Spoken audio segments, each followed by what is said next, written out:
Ang susunod, si Lin Shuyu. Siya na naman, 17 taon na. Ang walang silbi ay walang silbi talaga. Kahit sumubok pa siya ng 100 beses, walang mangyayari. Huwag kayong mag-alala, sa pagkakataong ito, tiyak na magtatagumpay ako. Sige na, pakiusap. Kahit ano na lang, lumabas ka, hindi na ako mapili. Lin Shuyu. Pang 17 beses na bigong pagpapatawag, hahaha, sinasabi ko na nga ba, kahit nga maliit na daga, hindi niya kayang patawag. Ang kapal din ng mukhang dalhin ng pangalang Shuyu. Dapat show basura na lang ang itinawag sa kanya, mas bagay pa, hahaha. Pagpasensyahan nyo na. Pagkakamali lang yun. Babalik ako bukas.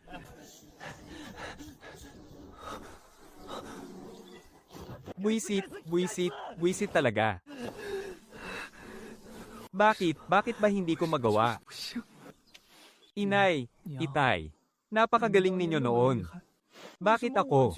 Bakit ganito? Hindi. Hindi ako pwedeng umiyak. Kapag umiyak ako, ibig sabihin ay sumuko na ako.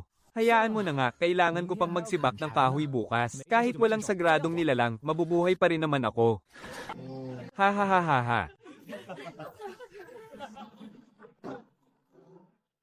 Hahaha, tingnan nyo kung sino to. Ang nag-iisang henyo ng Baryo Yugo na 10 taon nang hindi man lang makatawag ng kahit anong espiritu. Bakit hindi pa ba siya napatatalsik? Kahit nga ligaw na manok, hindi niya mapalabas. Mabuti pang umuwi ka na lang at magpakain ng baboy. Ha ha ha ha, tama nga naman.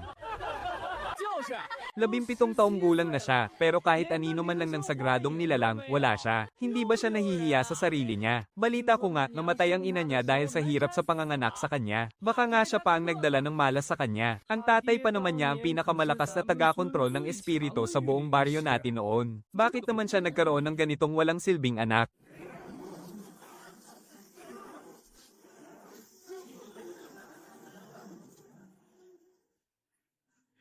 Guruwang, ako po si Shuyu. Ngayon po ang huli kong pagsubok. Kung hindi pa rin tutugan ang sagradong nilalang sa iyo, umuwi ka na lang. Ang tatay mo ang naging karangalan ng baryo natin noon. Huwag mo siyang biguin.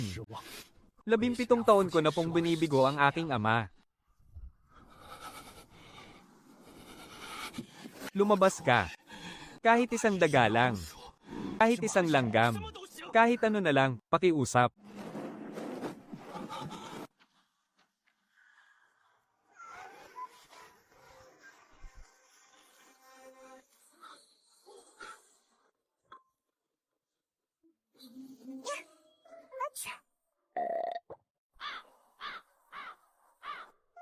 Sinong tarantado ang nangahas na sumipa sa akin palabas? Napakasalat naman ng enerhiya rito, parang panes na lugaw. Lin Shuyu, ito na ba ang espiritong hayop mo? Hindi man lang kasing laki ng dumi ng alaga ko. Ito ang aking espiritong hayop.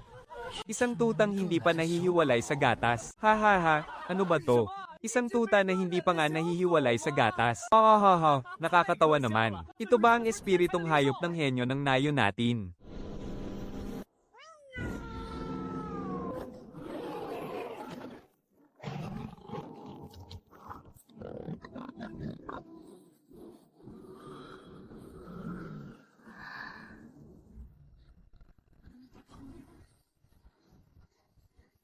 Simula ngayon, ikaw na ang magiging gumagalaw na kutsa ng dakilang ako. Tandaan mo, pakainin mo ako ng 3 kilong merienda araw-araw. Kahit ano ka pa. Maraming salamat dahil ako ang pinili mo. 3 kilong merienda, hindi pwedeng kulang kahit kaunti.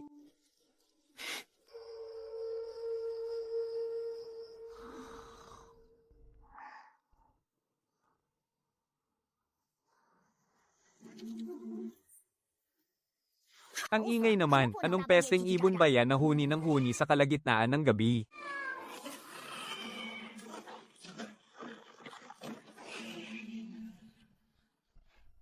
Ah, 3 kilong espiritong prutas, hindi pwedeng kulang kahit kaunti. Ito ay isang butong agila, isang mabagsik na hayop na kumakain ng tao. Sino ang pumatay nito? Huwag mong sabihin ang tuta ni Lin Shuyu ang may gawa nito. Ha ha ha.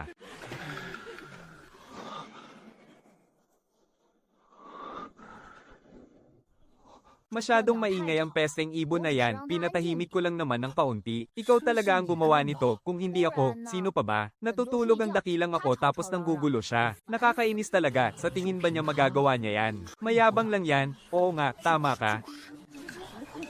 Pero gutom na ang dakilang ako. Nasaan ang panang akong 3 kilong espiritong prutas? Hahaha, yung espiritong prutas baka mo. Wala akong. Ano kasi? Sinabi na sa iyo ng dakilang ako, 3 kilo, pero wala ka palang dala. Mamamatay na sa gutom ang dakilang ako, gutom na ako. Hahaha. Haha, Li Xiaoyu, hindi mo man lang pala kayang mag-alaga kahit ng isang aso. Bagay talaga kayong dalawang walang kwenta, hindi man lang kayo makakain ng busog, HMPH. Tama na. Pinitas ko to sa likod ng bundok, heto, sa iyo muna.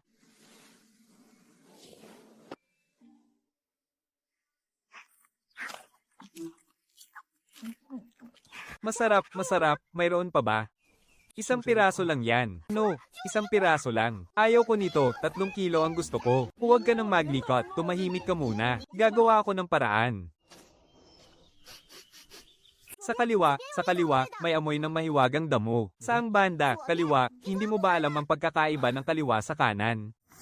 Ang mahiwagang damo, dali, pitasin mo na, dali.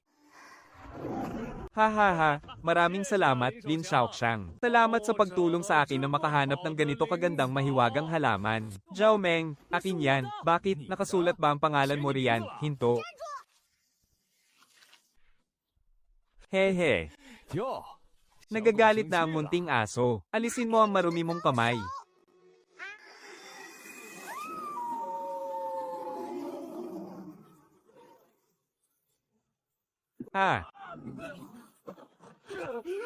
Ang leeg ko.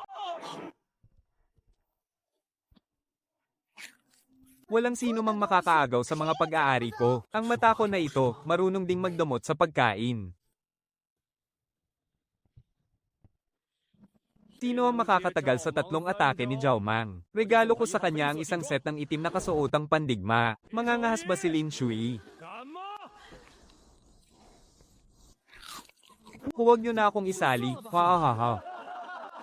Noong nakaraan, ginamit mo ang iyong salamangka para agawin sa akin ang mahiwagang prutas. Halika nga, ipakita mo ulit sa akin ang iyong salamangka. Salamangka. Lakas ng loob niyang sabihin gumagamit ako ng salamangka. Idadamay ko pati mga ninuno niya. Huwag ka nang makigulo rito. Siya ang pinakamagaling na estudyante ng guro. Wala siyang binatbat sa harap ko. Li Xiaoyi, kahit na nakapagpatawag ka ng munting tuta, hindi pa rin garantisadong makapananatili ka sa paaralan. Pero kung makakatagal ka sa 3 atake ko, siguradong hindi ka na pauuwiin ng guro para magsaka ka. Hit na ipinanganak ka talaga para maging magsasaka. Zhao Meng, huwag kang sumobra. Ako na lang ang lalaban sa iyo para sa kanya. Salamat, Suyo. Ako na ang bahala rito. Nagkasundo tayo sa 3 atake. Basta't nakayanan ko yon. Mula noon ay mag-aaral na ako ng tahimik sa piling ng guro. At huwag nyo na rin akong gagawing katatawanan. Siyempre naman. Pero tingin mo ba makakayanan mo, Shui, huwag ka nang magpumilit. Kasi simula mo palang makapagpatawag. Mayroon ng 2 malalakas na mahiwagang hayop si Zhao Mang. Hindi kayo magkatapat ng antas. Kahit sumali pa si Bobo sa laban. Ngunit may papasa pa rin ang lakas espiritual sa kanya. Huwag kang lumaban. Kailangan ko ring gawin ang hakbang na ito balang araw. Salamat sa iyo, Suyu. Zhao Meng. Huwag mong tutuhanin ng sobra. Hanggang doon lang, walang seryosohang sakitan. Kung hindi ka patatawarin ng iyong guro. Hihihi. Maliwanag po, guro. Tatanggalan ko lang naman siya ng ilang ngipin, sapat na yon. Huwag kang magbiro ng ganyan. Tulungan mo muna akong alagaan ng maliit na ito. Sige, magsimula na tayo. Tandaan mo, huwag mong tutuhanin.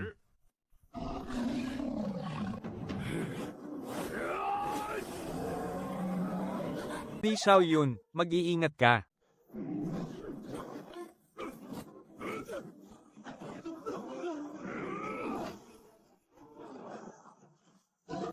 Huwag po kayong mag-alala, mahal na Panginoon.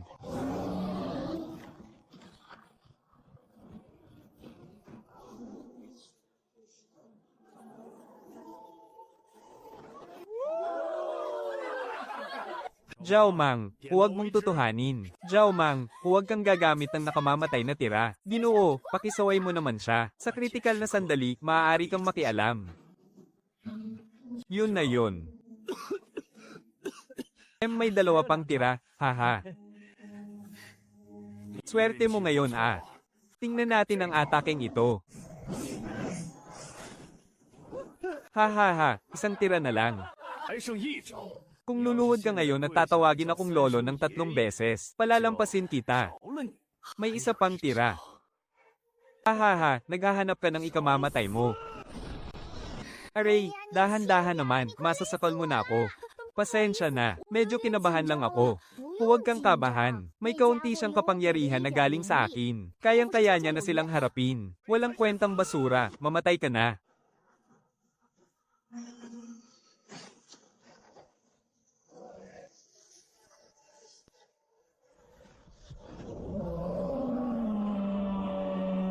Pagbati po, mahal na Panginoon. Hindi ko po alam na naririto kayo, mahal na Panginoon. Panginoon, pakiusap, maawa po kayo sa buhay ko.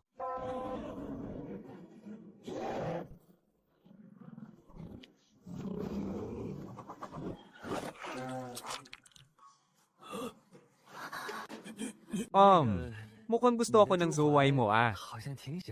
Siguradong gumamit ka ng masamang kapangyarihan para mandaya at umatake ng patalikod. Mamatay ka na. Tama na. Suyu, tapos na ang 3 tira. May nanalo na sa laban. Gusto mo pa bang saktan ng isang taong walang laban? Nandaya siya. Paano siya nandaya? Nakasakay ka sa zuway. Habang siya naman ay sariling katawan lang ang gamit. Ikaw pa ang naghamon. Kaya napilitan lang siyang makipaglaban. Hindi mo matanggap ang pagkatalo mo, kaya gusto mo pa siyang saktan. Kung gusto mong lumaban, ako ang haharap sa iyo para sa kanya. Ha? Oh. Bata, marami ka palang itinatagong galing ah. Ako. Hindi ko talaga alam kung anong nangyari. Hindi mo na kailangang magpaliwanag. Dahil nakayanin mo ang 3 tira, sa'yo na itong itim na sutla. Sinuot ko yan noong bata pa ako. Mukhang magkasing laki ang pangangatawan natin noong ganyang edad ko. Isukat mo kung kasya sa'yo. Maraming salamat po, guro.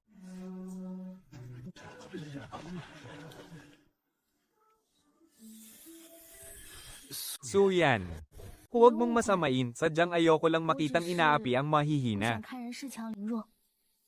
Ang galing mo pa rin talaga. Ang tibay mo nga sa bugbugan.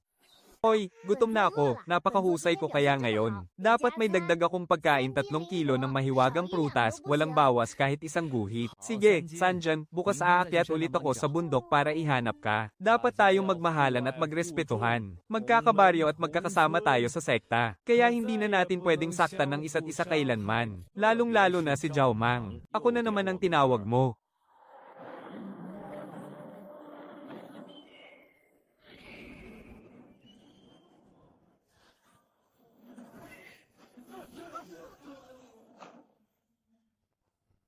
Lagot, napakahigpit talaga ng matandang yan. Ibigay nyo ang anak ng sagradong ibon, at iiwanan naming buo ang inyong mga bangkay. Baka nagkakamali kayo. Anong anak ng sagradong ibon? Mga ordinaryong bata lang na nag-aaral at nagbubukid ang narito, HMP. Nagkukunwari pang walang alam ang matandang ito. Ang amoy ng dugong sagradong ibon sa katawan ng batang babaeng yan. Akala mo ba, sa pamamagitan ng pulang medalyon na nasa inyong altar ay mapipigilan mo na yan? Ang medalyon. Paano mo nalaman? Sire, napakahina ng katawan mo bilang isang sisidlan. Kaya tuwing kalagitnaan ng buwan, nag-aalburoto ang dugo mo sa sobrang sakit na kulang na lang ay mamatay ka na. Kung hindi ka agad dadaan sa banal na ritual sa loob ng altar, tutupukin ka ng apoy ng sagradong ibon mula sa loob hanggang sa maging abo ka. Manahimik ka, bata lang siya. Alam mo ba kung gaano kahalaga ang dugo mo? Isang patak lang nito ay kayang bumuhay ng patay at magpabalik ng laman sa mga buto. Pero hindi mo man lang alam kung paano gamitin yan. Napakalaking pagsasayang ng biyaya. Ang sisidlang iyan ang kailangan ng aking Panginoon. Ang muling pagsilang ng sagradong ibon.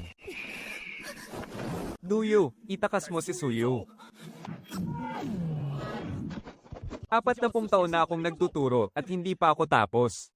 Kung balak ninyong galawin ang mga mag-aaral ko, baliin nyo muna ang tungkod na ito. Makikipagpatayan ako sa inyo. Anong Shadow Pavilion o Dark Pavilion pa yan, nang ahas pa kayong maghasik ng kaguluhan dito?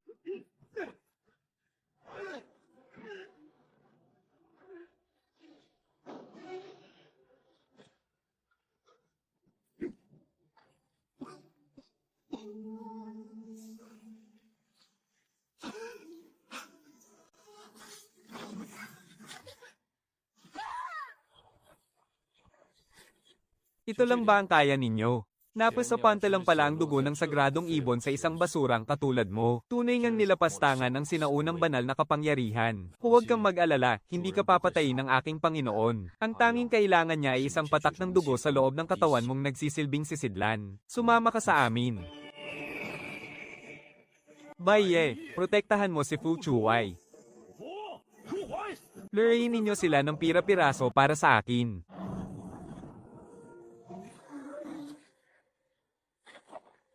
Baye, nakikiusap ako sa'yo.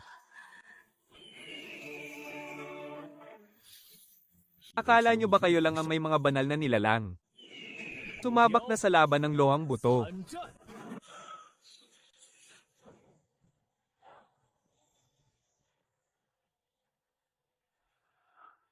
Mahal na prinsipe. Awo, mga mestiko, ihanda ang pormasayon.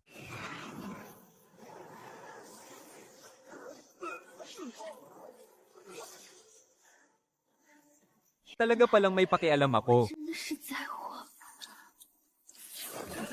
Suyu, huwag kang matakot. Mahal na senyor, hindi lang basta pagmamalasakit yan. Ikaw si Suyo ng aming nayon.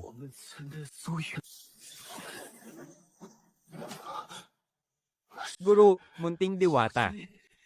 Bigyan mo ako ng kaunting lakas. Ang ingay naman, nananaginip ako na kumakain ng mga ulap sa langit. Ang mga pesteng ibon na naman na ito. 1,000 taon na ang nakalipas, ngunit hindi pa rin nagbabago ang bulok ninyong panlasa. Ang aking sisidlan, binugbog ng ganyan ng ilang mga walang kwentang lawin. Kapag nalaman ito ng iba, paano na lang ang mukhang ihaharap ko? Pahihiramin kita ng kaunting lakas, siguraduhin mong ibabalik mo ito.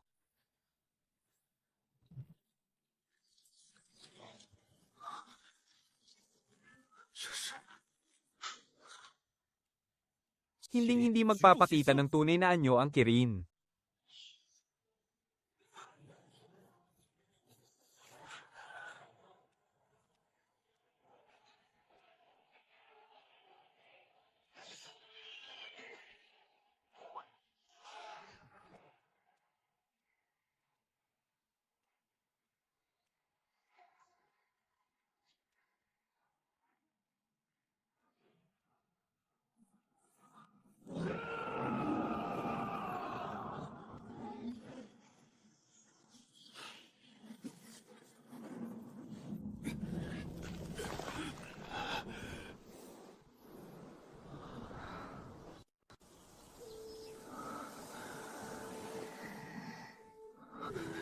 Xiao Qiao.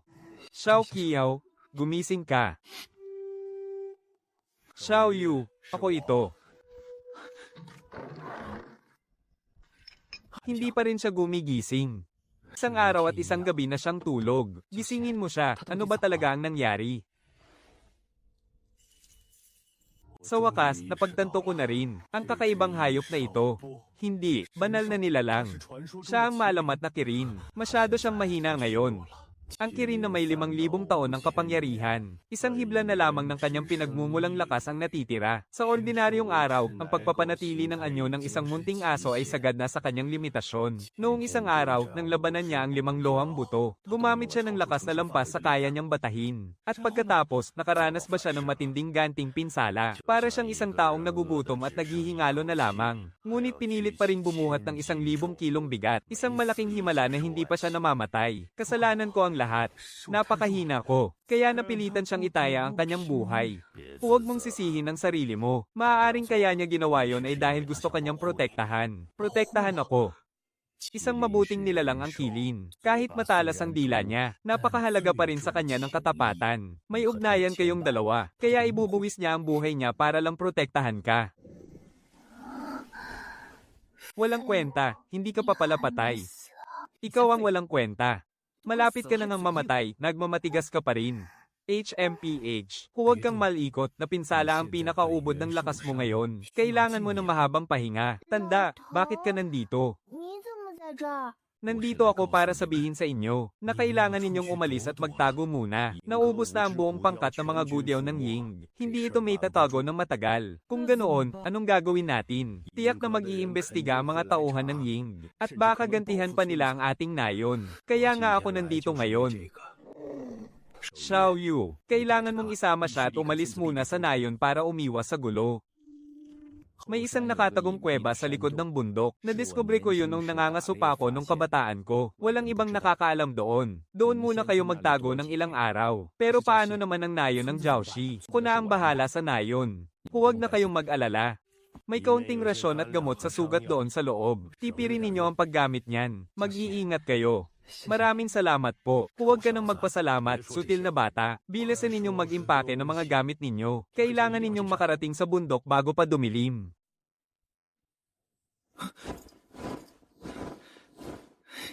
Ito lang bang mga basurang ito ang dadalhin mo? Anong basura? Lahat ng ito ay kailangan natin. Oo nga pala, hindi naman pwedeng Hoy na lang ang laging tawag ko sa iyo. Gusto mo bang bigyan kita ng pangalan? Pangalan? Oo nga naman. Tingnan mo nga, napaka-cute ng dalawang maliit na sungay sa ulo mo. Tawagin ka na lang kaya nating Xiao Jiao. Cute, saan banda ang cute doon? Sabihin mo ulit yan kung matapang ka. O kaya, Xiao Bai, o kaya na may Xiao Kiekyu, Puppy Dog. Ikaw ang Puppy Dog, buong pamilya mo, Puppy Dog. Bakit? Masama ba ang munting paa? Bagay na bagay kaya sa'yo. Huwag mo nga akong tawaging munting paa. Sige po, munting paa. Naintindihan ko na, munting paa. Aray, teka, huwag kang gumalaw. Hindi pa ganap na gumagaling ang mga sugat mo. Kasalanan mo to. Sige na, ako na ang may kasalanan. Xiao Jiao, palamigin mo muna ang ulo mo. Humiga ka na lang ng maayos, munting paa. HMPH. Tingnan mo, napakaganda kaya ng pangalang munting paa. Ang daling bigkasan at masarap pakinggan. Bahala ka na nga. Pumayag ka na ba? Kahit ano namang sabihin ko, tatawagin mo pa rin ako niyan. Anong pagkakaiba kung pumayag ako o hindi? Munting paa, munting paa, munting paa. Manahimik ka nga. Sige na, umalis na tayo. Sabi ni Wang Jiaoxi, kailangan na nating makapasok sa bundok bago dumilim.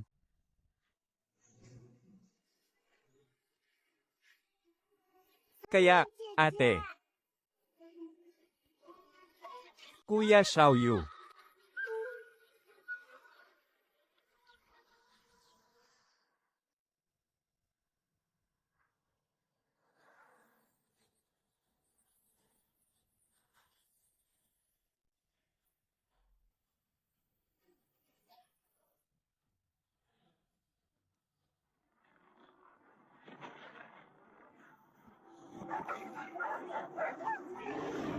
Ang natitirang kaluluwa ng Kilin at ang mga lahi ng Phoenix, isusuko nyo ba sila o hindi? Walang ay titirang buhay sa buong nayon. Mahal na Panginoon, wala pong Kilin o Phoenix sa aming nayon. Pakiusap, maawa po kayo sa amin.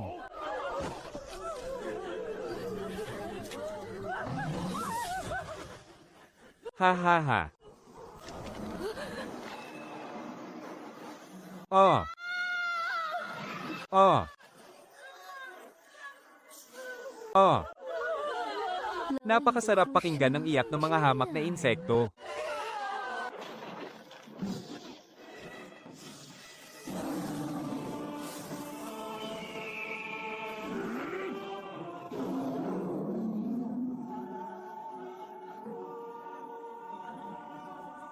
Pilit pa ring lumalaban.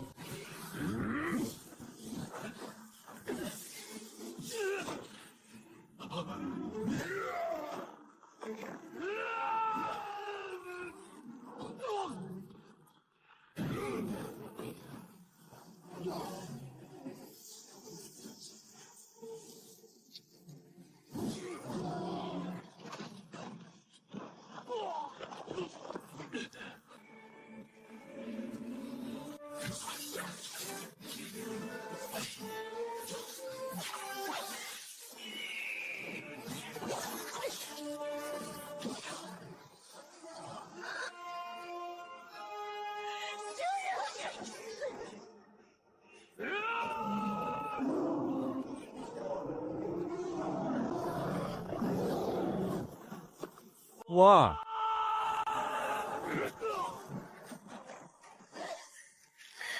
Munting bata, ang huling lahi ng Phoenix. Napakasarap ng lasa mo.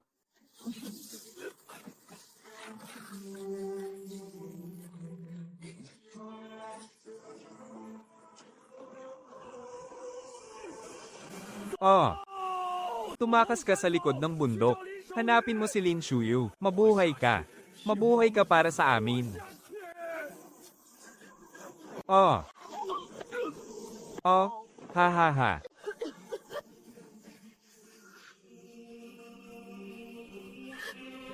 Guro. Umakyat ka. Guro, umalis na kayo.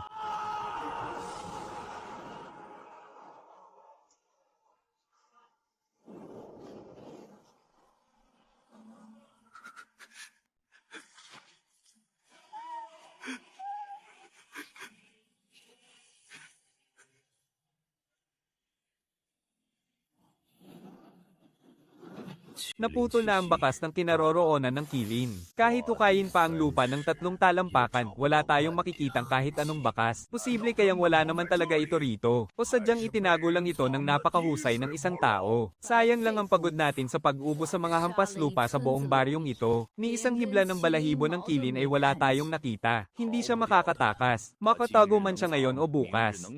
Darating din ang araw na kusang magpapakita siya. Ipalaganap ang utos. Ipasara ang buong kabundukan. Kapag may nakitang kakaibang kilos mula sa sinumang kabataan o pambihirang nilalang, paslangin agad ng walang awa. Masusunod, tayo na. Ang kuweba. Ang kuwebang sinabi ni Wang Xiaoxi ay nasa unahan. Bilis.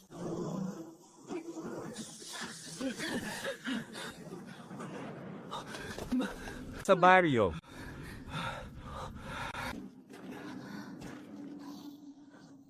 Wala na. Wala na ang pera, wala na ang handaan. Wala na lahat, pati ang aking tiyo. Wala na rin. Papatayin ko sila. Uubusin ko ang lahat ng mga kampa ng Ying. Bata pa lang ako nang maulila sa aking mga magulang. Maaaring mukhang strike to si Gerong Wang sa panlabas. Pero sa katunayan, inalagaan at pinrotektahan niya ako tulad ng isang tunay na ama. Sinasabi nilang ulila lang ako, na ako raw ang nagdala ng kamatayan. Sa aking mga magulang, at isa lang akong walang silbi. Tanging si Gerong Wang lang. Humarap sa mapanghusgang tingin at panunumbat ng buong baryo. Para lang panatilihin ang isang walang silbing tulad ko sa paaralan. At palaging umaasa sa akin. Nagtihis ako ng 12 taon. Gusto kong maging malakas. Gusto kong patunayan sa kanila na hindi ako walang silbi. Pero anong nangyari? Wala pa rin akong nagawa para protektahan ng kahit na ano. Hindi mo kasalanan. Shuyu, hindi mo kasalanan. Kung ganoon, bakit? Bakit ba laging ako na lang ang nawawalan ng lahat? Uminom ka muna ng tubig. Heto, salamat. Ano nang gagawin natin ngayon? Gagawa tayo ng paraan para maibalik ang buong lakas ni Xiao Xiao. At pagkatapos ang pagpatay sa mga tagaying ay para sa paghihiganti, ngunit hindi nito. Alam kong hindi kayang ibalik ng paghihiganti ang buhay ng sinuman. Pero kailangan ko itong gawin. Kailangan kong pagbayarin sila. Huwag mo na akong pigilan, pakiusap. Sasamahan kita, sasama ako. Tutal, wala na rin naman ang nayo natin. Kaya ang buhay kong ito ay sa'yo na, kapatid. Kung sakaling dumating ang araw na lumakas ka, anong gagawin mo?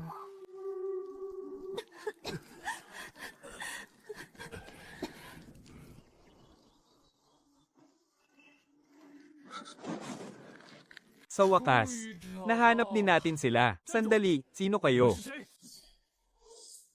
Ako si Mo Wentian, isang elder ng sekta ng Wanshou. Sinundan namin ang mga kilos ng Ying kaya kami naparito. Ngunit sa kasamaang palad, nahuli na kami ng isang hakbang. Anong kailangan ng sekta ng Wanshou rito? Ang balak sana namin ay pigilan ang Ying. Pero ngayon, ang magagawa na lang natin ay asikasuhin ang mga labi ng mga yumao at hanapin ang salarin. Iho, malubha ang sugat ng mga tao sa loob. Hayaan mong tulungan ko sila, maaari ba?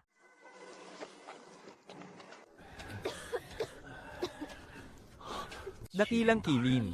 Nakikilala niyo po ba ako? Ang tagapagtatag ng sekta ng Wanshou ay nagkaroon ng pagkakataong makatagpo ang lipi ng kilin noon at nag-iwan siya ng mga tala tungkol dito. Ako na inyong lingkod ay nakita ko lamang ang inyong larawan sa lihim na silid ng aming templo. Kahit na ito ay sa inyong ganap na anyo, bakas pa rin doon ang inyong banal na anyo. Iho, gagamutin ko muna ang kanilang mga sugat. Ang mga alagad ng sekta ng Wanshou ay kasalukuyan ng nag-aayos sa nayo ng Yugo. Alam kong napakahirap nito para sa inyo, pero may mga bagay akong dapat ipabatid sa inyo. Binibini, ano ang iyong pangalan? Ako po si Suyon. Binibining Su. Ang pagpunta rito ng Ying sa nayo ng Yugo. Sa panlabas ay para tugisin ang dakilang kilin. Ngunit ang totoo, isa ka rin sa kanilang mga pakay. Ako, oo. 17 taon ka nang tinutugis ng Ying. Mula pa noong araw na isilang ka, hinapanap ka na nila. Dahil lang ba siya ang anak ng Xuanyao? Napaka-espesyal ng kanyang dugo. Dahil ang natutulog sa loob ng kanyang katawan ay hindi ordinaryong Xuanyao. Ang kanyang tunay na lahi ay isang Phoenix, P-Phoenix. Kaya pala, pakiramdam ko ay pamilyar ang aura niya. Ngunit hindi ko lang maalala.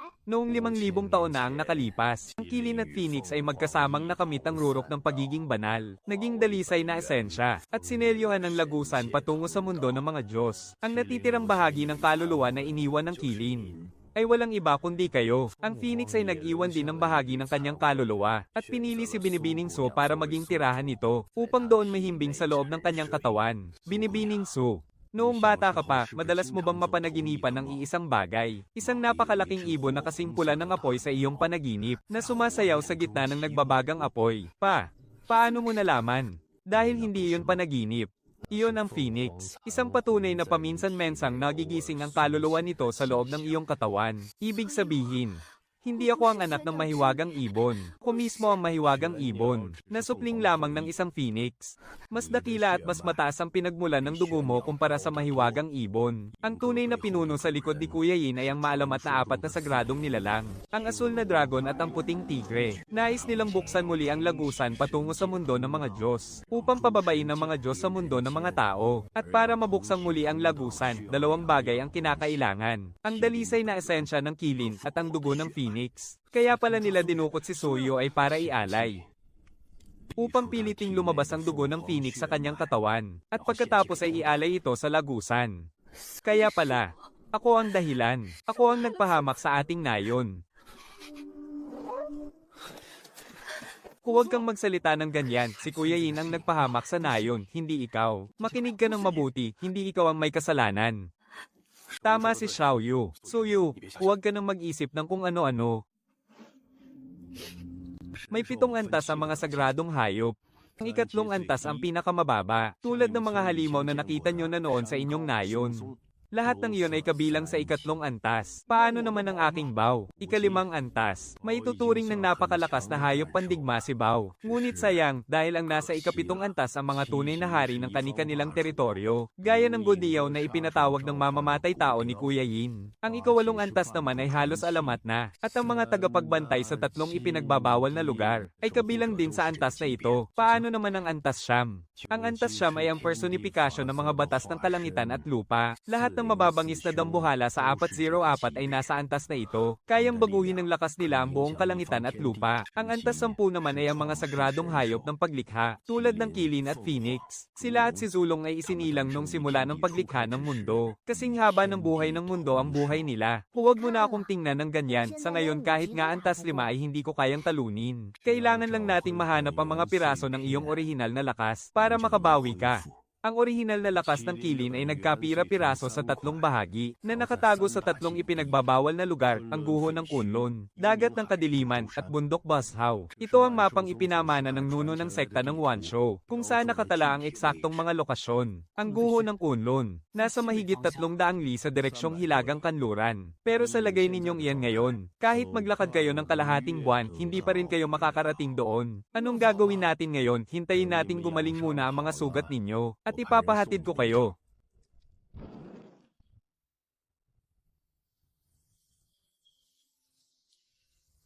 Tayo na, lakad na. 3 kilo ng merienda. Pagdating natin sa guho ng Kunlun, maghahanap muna tayo ng 3 kilo ng merienda. Kung hindi, mamatay man ako, hindi ako magtatrabaho. Halika na nga, akala ko ba sabi mo kanina ayaw mo niyan? Ibang usapan naman yun. Ha ha ha ha ha ha ha ha.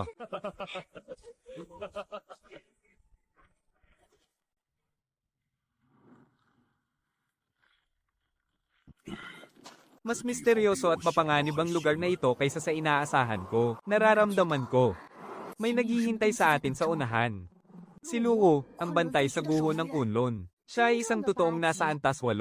Kumpara sa kanya, ang mga iskultura ng buto na hinarap natin kanina, ay hindi man lang maituturing na pampaganya. Kaya sa pagsubok na ito, huwag mo nang subukang mandaya. Hindi uobra kay Luwo ang mga ilusyon. Kamao at buto lang ang pinaniniwalaan niya.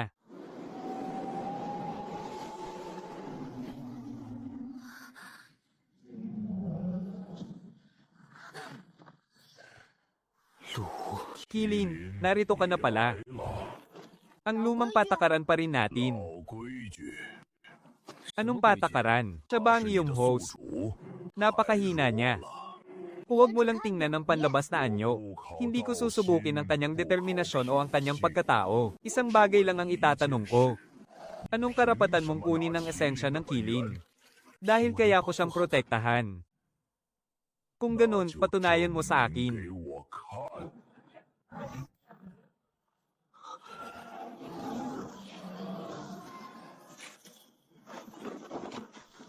Ang bilis ng kilos ng taong to. Huwag kang lalapit. Ito ang labanan sa pagitan naming dalawa. Ang bilis ng kanyang reaksyon. Pero kung iiwas ka lang at hindi lalaban, hindi mo makukuha ang esensya. Mata ng katotohanan, ha? Ganun pala. Ang reserba ng espiritual niyang lakas ay mahigit 10 beses ng sa akin. Magpapakamatay lang ako kung makikipagsabayan ako ng harapan. Pero may mga puwang sa bawat galaw niya. May kahinaan, anong natuklasan mo?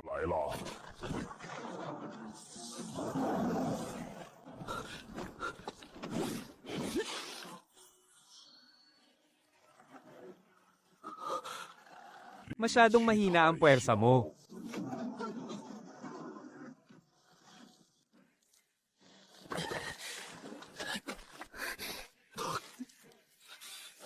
Napakakapal ng balat mo, haha. Hindi ko inaasahang makakatayo ka pa. Hindi ko naman binalak na talunin ka agad. Ang pinakapuso ng esensya ay nasa tiyan, napoprotektahan ng makakapal na kaliskis. Hanggang dito na lang. Hindi mo man lang nailabas ang 30% ng lakas ko. 30% ng lakas mo, kung ganun.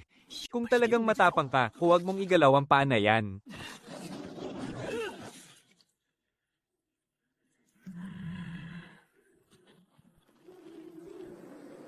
Natuklasan mo ang dati kong pinsala. Nahulaan ko lang ng kaunti, noong humarap ka sa gilid kanina. Ang hakbang ng kaliwang binti mo ay medyo nanigas ng kaunti kumpara sa kanan. Hindi yon natural. Isang lumang pinsala yon. Isang pagsubok, isang direktang pagbangga, at ang huling patama ay direkta sa luma mong pinsala. Gumamit ka ng 3 atake para lang mapatunayan ang isang bagay. At tinamaan mo nga ako, kahit nagasgas lang ang nagawa mo. Tama ang sinabi mo.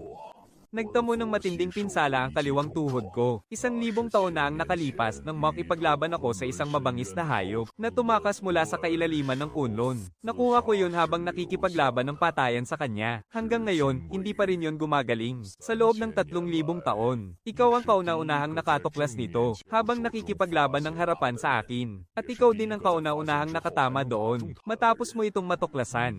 Napakahina ng kapangyarihan ng kilin mo. Ang bilis, lakas, at espiritual mong enerhiya ay malayong-malayo sa akin. Pero ang talas ng iyong paningin at tatag ng iyong loob. Sa edad mong iyan, wala pa akong nakikitang mas malakas pa sa'yo. Kaya, nalampasan mo ba ang pagsubok? Kunin mo na ito. Napakainit naman ito.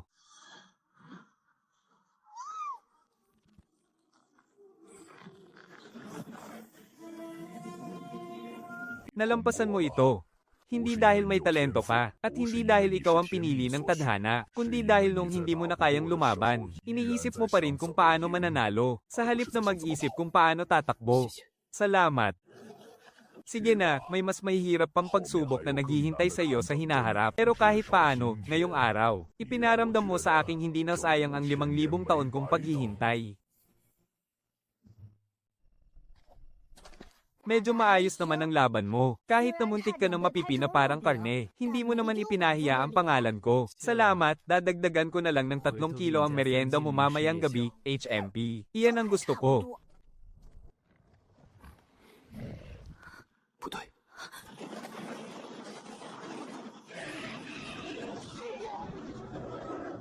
Jiao Mao.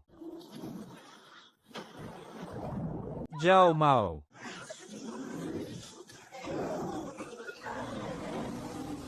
Inutil na hanggal. Wala kang kayang protektahan kahit sino.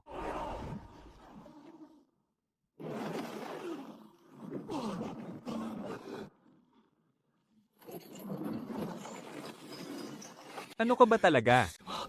Ako ang dakilang espiritu ng Diyos ng tubig, na ipinatapon at ikinulong dito ng 500 taon. Ikaw na isang mortal, kaya ka nakarating dito. Dahil nasa iyo ang isang bahagi ng aking espiritu ng tubig. Iyon ang bahaging nabuo mula sa huli kong natitirang lakas, upang maghintay ng sino mang makakarinig, sa agos ng tubig. Naghintay ako ng 500 taon, para lang makatagpo ng isang hanggal na puno ng dugo ang mga kamay ngunit hindi pa rin tumitigil sa paglaban. Kung ganoon, paano mo nalaman ang tungkol sa akin? Sa loob ng iyong katawan, may hindi mabilang na sugat, na bawat isa ay patuloy na nagdurugo. Ngunit wala kahit isa sa mga ito ang nakapagpatigil sa iyo sa pagsuntok. Wala na akong sapat na lakas upang sirain ang mga tanikalang ito. Pero ikaw, mayroon ka pang mga kamao. Durugin mo lang ito.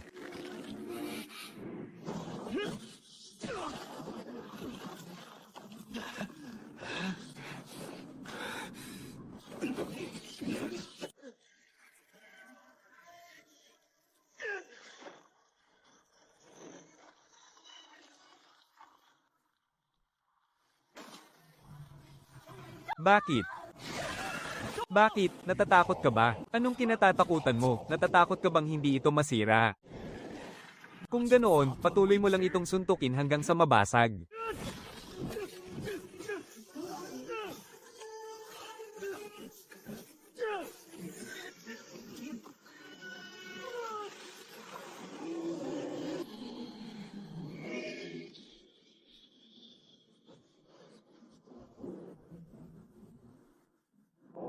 Mortal, ano ang iyong pangalan?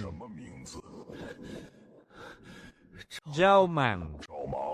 Mula sa araw na ito, tayo na ang kapangyarihan ng Diyos ng tubig. Ang mga kamao mo ay magiging kamao na rin ng Diyos ng tubig. Pumunta ka na at pagbayarin si Siang Liu.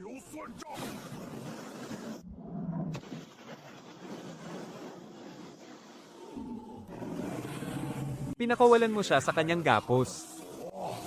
Oo, napalaya ko siya. Ngayon, ikaw naman.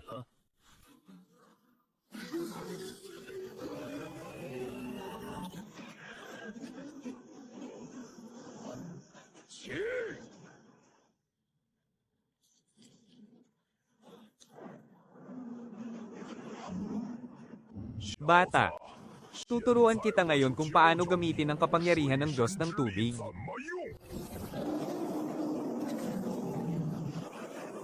Makasalaan ng Diyos, tanggapin mo ang iyong parusa.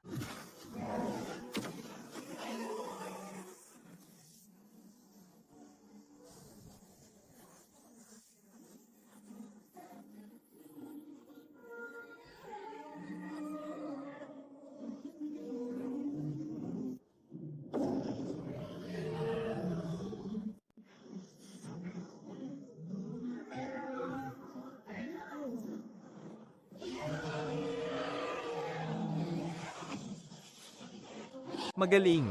Napakahusay. Nalampasan ninyo ang aking pagsubok. Kunin ninyo ito. Kapag nanganib kayo sa hinaharap, darating ako para tumulong.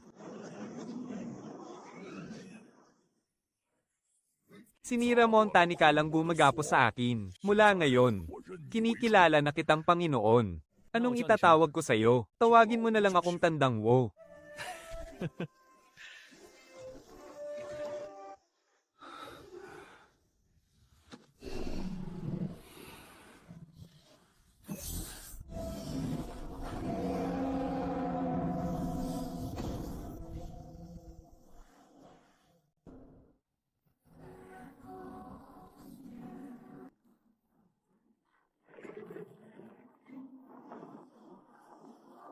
Phoenix. Sa wakas, dumating ka rin. Kilala mo ba kung sino ako? 5,000 taon na ang nakalipas. Nakipaglaban ako ng magkasabay kasama ang Phoenix. Bago siya maglaho, ipinagkatiwala niya sa akin ang kanyang huling pamana. Ang diwa ng Phoenix. Sinabi niya na kung may sino man sa susunod na henerasyon ang makakagising nito, siya ang kanyang piniling tagapagmana. Nanalaitay sa iyong mga ugat ang dugo ng Phoenix. Ngunit hindi ka paganap na nagigising. Natatakot kang tanggapin ito. Ngayong araw, hindi ko susubukin ang iyong pananalig o ang iyong katapatan. Isa lang ang itatanong ko sa iyo. May lakas loob ka bang ibuhos ang lahat ng mayroon ka para labanan ako? Buti nga sa iyo, Phoenix. Ipatras mo sila. Humarap ka sa akin ng mag-isa. Bakit ang pagsubok na ito ay para kay Phoenix? Hindi para sa iyo, show yun. Hayaan mong ako na, so yun. Bata pa lang ako, kayo na palagi ang nagtatanggol sa akin. Ngayon, ako naman ang lalaban. So yun, huwag ka nang magmatigas. Alam kong nasa ikawalong antas na ang lakas ng kalabang iyan, pero kailangan ko pa ring lumaban.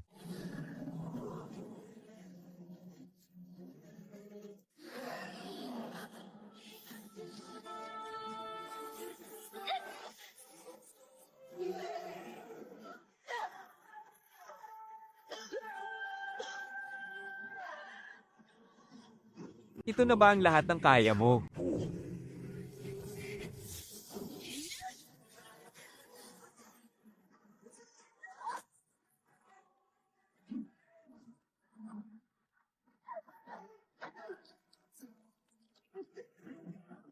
Palagi ka nalang pinoprotektahan.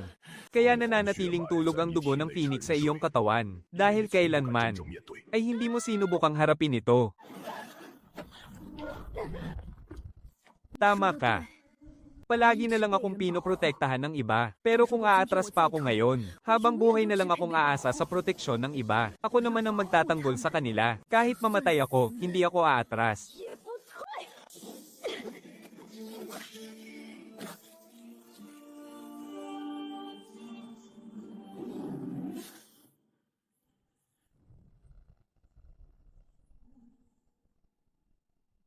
Suyu. Bitawan mo ako, lintik naman.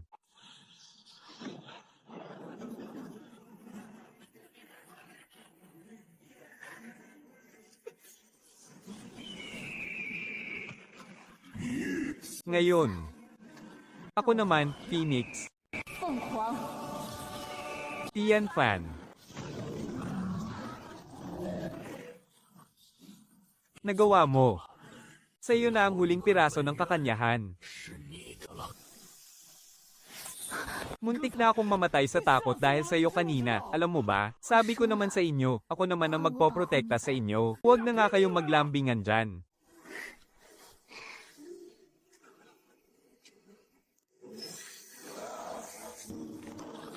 Natipo na ang 3 piraso ng kakanyahan. Bumalik na ang buong anyo sa dati nitong lakas. Sa laki mong iyan. Hindi na kita kayang buhatin sa susunod, Xiaoping. Oras na para magbayad sila sa mga ginawa nila, kayong mga basura ng Yingge.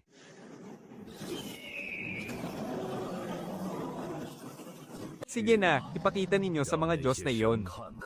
Kung gaano kahalaga ang bagay na pinoprotektahan ninyo.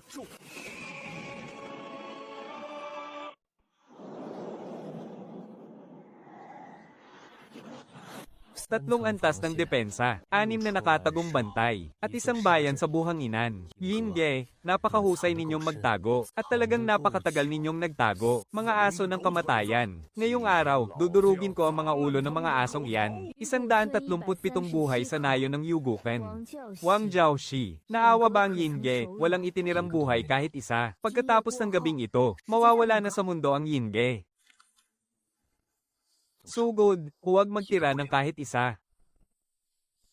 Napakalamig naman ng buwisit na panahong ito, habang nagbabantay tayo rito magdamag. Ang mga pinuno naman ay masayang nag-i-inuman at kumakain ng karne sa loob. Sobrang hindi makatarungan, buwisit. Ano bang alam mo? Mahirap magbantay sa labas, pero ito naman ang pinakaligtas. Kung may mga tanggang susugod dito, magpaputok lang tayo ng hudyat. Hahayaan nating ang mga malalaking tao sa loob ang makipagpatayan sa kanila. HMPH. Teka, ano nga bang pangalan ng matandang yun noong nakaraan? Si Wang Jiaoshi, nagdala pa ng isang grupo ng mga hampas hampas lupa para kalabanin tayo. Ha ha ha ha ha. Hindi ba't nagpapakamatay lang talaga sila? Oo nga, nakakatawa talaga. Isang grupo ng mga kulisap nangangahas na lumaban sa atin. Ano ba tong bagay na to? Isang antas 7 na espiritong nilalang. Imposible, kahit ang mga antas 7 o antas 8 na espiritong nilalang. Sinabi ng aking Panginoon na hindi ka dapat buhayin. Sandali. Kahit ang antas 8 ay hindi ganito katakot. Lintik, isa itong sinaunang mabangis na halimaw. Ang maalamat na. Ako si Zhao Mang, isang hampas lupang galing sa baryo ng Yugo. Tandaan ninyo, ang taong papatay sa inyo ay si Zhao Mang. Sugod, sugurin ninyo siya. Iisa lang siya, may malaking pabuya sa makakapatay sa kanya. Lapastangang bata, durugin siya. Yes.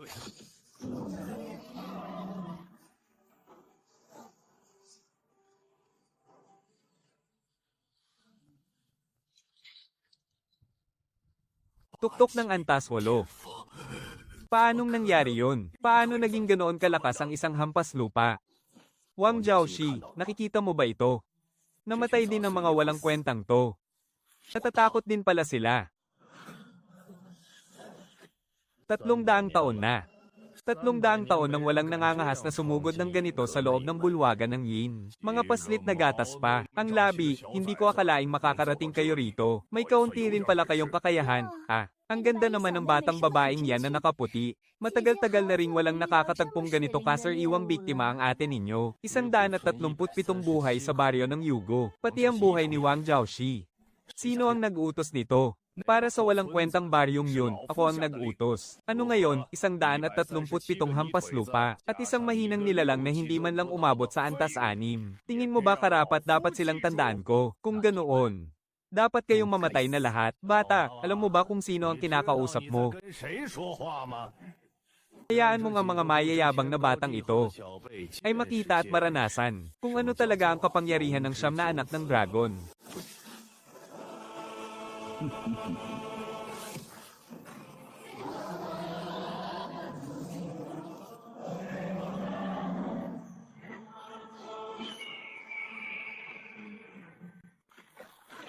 Yazi, ang maalamat na Yazi. Ang pinakauhaw sa dugo sa 9 na anak ng dragon. Swanee. Iyan ang Swanee na kayang tumupok sa lahat ng bagay sa mundo. Noong dumaan siya sa matinding galit, tinupok niya ang 3 buong lungsod. At para naman kay Chao Feng, siya ang pinakamabilis sa buong mundo. Sa isang kurap lang, libu-libong milya na ang nalakbay. Paano natin lalabanan yan? Patay na ang 4 na yan. Bata, nakikilala mo ba sila? Ang bawat isa sa 9 na anak ng dragon ay isang ikapitong antas na banal na hayop. Ang kahit sino sa kanila, kapag lumitaw, ay kayang pumatay ng buong lungsod at magpabagsak ng bansa, at maghari sa kahit saang dako. Ang aking Yazi, 300 taon na ang nakalipas, ay nag-iisang lumipol sa buong lalawigan. Umawas ang dugo sa buong lupain. Noon, sa isang iglap lang, sinunog ko ang 3 isla sa silangang dagat. 100,000 kawal sa isla, walang natirang buhay kahit isa. At si Chao Feng naman, kapag pumatay, walang sino man ang nakakakita kung paano namatay ang kanyang biktima. Sa oras na magising ka sa katotohanan, hiwalay na ang ulo mo sa iyong katawan. Bata, lumuhod ka ngayon at sumamba sa akin. Baka sakaling bigyan pa kita ng mabilis na kamatayan. Kung hindi, tapos ka na bang magsalita? Ano? Gawin natin ang plano. Haring Zhao, sa iyo ang leon na yan. Suyu, sa iyo naman ang ibon na yan. At ang Yazi na yan. Ako mismo ang magpapakalas at dudurog sa kanya gamit ang sarili kong mga kamay. Sige. Mga lapastangan na walang takot mamatay, panoorin ninyo kung paano ko sila dudurugin. Kid, alam mo ba kung ano ang ibig sabihin ng pagiging uhaw sa dugo ni Yazi? Kaya niyang sipsipin ang dugo ng kanyang kaaway habang nakikipaglaban. Lalo siyang lumalakas habang tumatagal ang laban. Sa bawat sugat na ibigay mo sa kanya, 10 beses naman ang sisipsipin niya mula sa iyo. Sa nakalipas na 300 taon, ang mga malalakas na mandirigma sa ikawalong antas na namatay sa kanyang mga kuko ay hindi bababa sa 10 tao. Mabilis kang umiwas.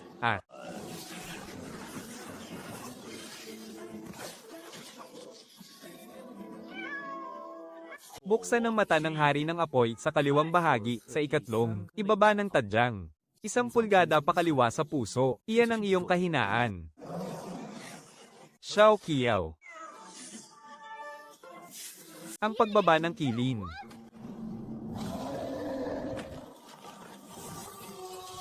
Bisig ng kilin, pagdurog ng puso.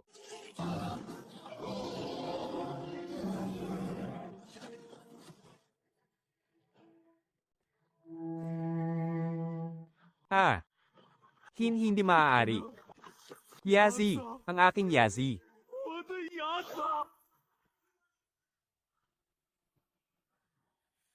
Ang Yazi mo ay hanggang dito lang.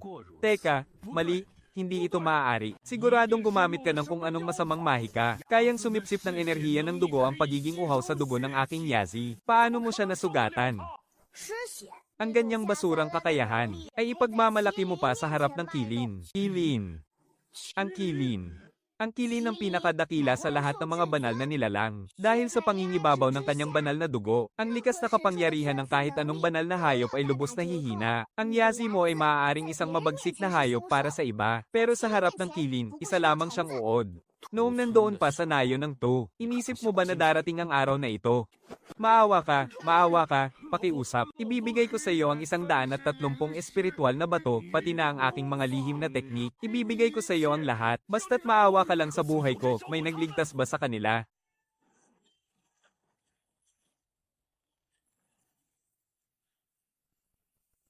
Hoy bata, kilala mo ba ang apoy na ito? Ang apoy ng langit ng Swani ay kayang tupukin ng lahat ng bagay sa mundo. Ang katiting mong kontrol sa tubig ay hindi man lang mag-iiwan kahit singaw sa harap nito. Washiki, may nagtatangkang haminin ka sa kapangyarihan ng tubig. Narito ang Diyos ng tubig. Sino ang nangangahas na maging lapastangan? Ang Diyos ng tubig na si Washiki. Hindi. Imposible ito. Ang apoy ng langit ng Swani ay kayang patuyuin kahit ang karagatan. Paano ito mapapatay ng simpleng tubig? Ang tubig ng Diyos ng tubig ay hindi matatalo ng isang ordinaryong apoy. Yazi. Laban pa.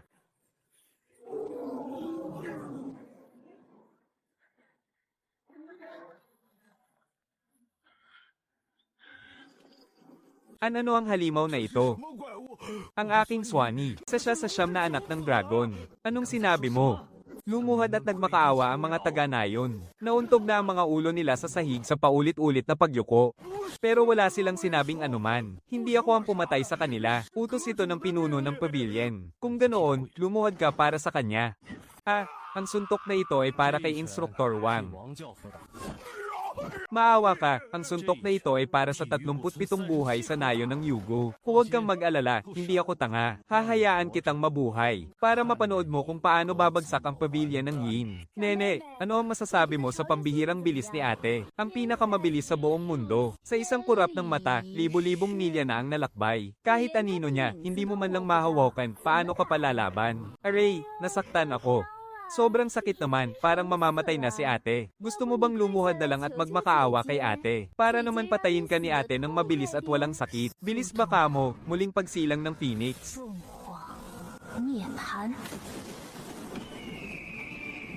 Ay ito ba? Ito ba ang Phoenix?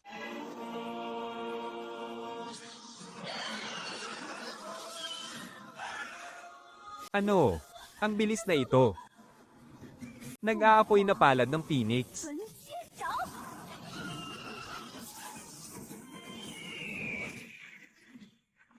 Ang pangungutya mo ay wala lang pala. Huwag kang lalapit. Patawarin mo si ate, nagkamali ako. Babawi si ate sa'yo, kahit ano. Ibibigay ni ate ang kahit anong gusto mo. Patawad. Alam na talaga ni ate na nagkamali siya. Ang 137 buhay sa nayo ng Yugo. Binigyan ba ninyo sila ng pagkakataon? Hindi ako ang pumatay sa kanila. Sumpa man, hindi talaga ako. Utusan lang ako. Utos lang ito ng pinuno ng pavilion. Plano ito ng dakilang nakatatanda. Noong nagmamakaawa ang mga taga-nayon. Naawa ba kayo sa kanila? Maawa ka, patawad.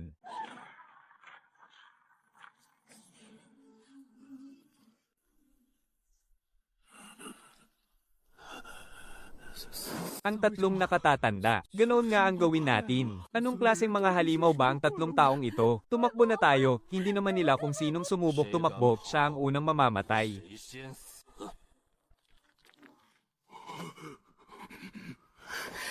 Kay sarap, sobrang sarap sa pakiramdam, lintik, siyam na anak ng dragon, tatlong dakilang nakatatanda. Sa harap ng aking banal na puso, lahat sila ay tila mga basahan lang. Wala pala silang binatbat. May kaunting galing naman ang tatlong anak ng dragon na iyon. Ngunit sa kasamaang palad, ako ang nakatapat nila. At may isa pa. Mukhang kawili-wili ito. Napakakawili-wili nga. Si Maling, narito na pala kayo. Mas mabilis kayo sa inakala ng matandang ito. Ang kilin. Isang totoong kilin nga. 5,000 taon. 5,000 taon na naghintay ang matandang ito. Sa wakas, dumating din ang hinihintay ko. Naghintay ka sa akin ng 5,000 taon. Sa tingin mo, bakit itinatag ng matandang ito ang Yingge? Bakit ko nilipol ang mga nayong iyon na parang mga langgam lamang? Bakit ako nagpakababang maging aso ng 4 na espiritu? Nangako sa akin ng Panginoong Siling. Basta't mahuli kita. Basta't ihandog kita sa kagalang-galang na 4 na espiritu, makakamit ko ang buhay na walang hanggan. Magiging isa akong bagong banal na nilalang. Kasing haba ng langit at lupa ang aking magiging buhay, at magniningning kasabay ng araw at buwan. Sa loob ng 5,000 taon, mula sa pagiging isang hamak na tagapagsanay lamang, dahan-dahan akong gumapang paakyat para marating ang kinalalagyan ko ngayon. Ang mga pinatay ko ay parang bundok kung magkapatong-patong, at daan-daang angka na ang nilipol ko. Ginawa ko ang lahat ng iyon para sa araw na ito. Basta't nilamon ko ang iyong pinakadawa, malalagpasan ko na ang huling hadlang, at tuluyang makatapak sa kaharian ng mga Diyos. Para lang ba doon? Nilipol mo ang nayo ng Yugo. Ang nayo ng Yugo. Ang maliit na nayong iyon. Naghahanap ang matandang ito ng kilin. At ang nayong iyon ay nagkataong nakaharang sa landas ng enerhiya ng kilin. 37 hamak na magbubukid. Kasama ang isang walang silbing nilalang na wala pa nga sa ika-6 na antas. Kung pinatay ko sila, ano naman ngayon? Anong malaking bagay doon? Bata.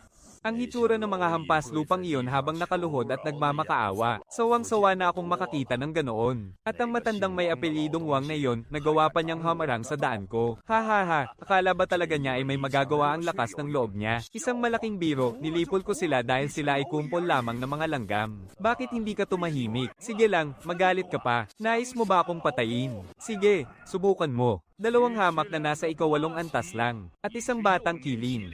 May gana pa kayong mag-ingay sa harap ko. Halika na, ipakita ninyo sa akin, kayong mga hampas lupa, kung anong klaseng lakas talaga ang mayroon kayo, sa ngalan ng madilim na kapangyarihan. Iaalay ko muna ang masasamang espiritu ng 5 elemento, sa ngalan ng sining ng pakikipaglaban. Ipinatatawag ko ang sinaunang malupit na kaluluwa. Lumabas ka, Jiu Ying.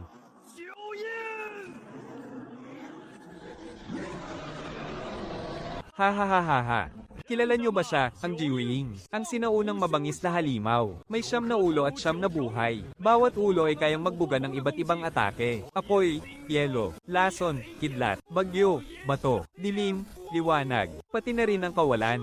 9 na uri ng atake, 9 na paraan ng paggamit ng kapangyarihan. Para lamang mapasunod ko siya, nilipol ko ang 3 buong lungsod, at inialay ang buhay ng 100,000 kultibador. Bawat isa sa kanyang mga ulo, ay lumamo na ng dugo at laman ng hindi mabilang na malalakas na mandirigma. Kahit ang mga nasa rurok ng ika-8 antas, ay hindi mangangahas na harapin siya ng sabayan. Karapat-dapat ba ang mga basurang ito para ako mismo ang kumilos?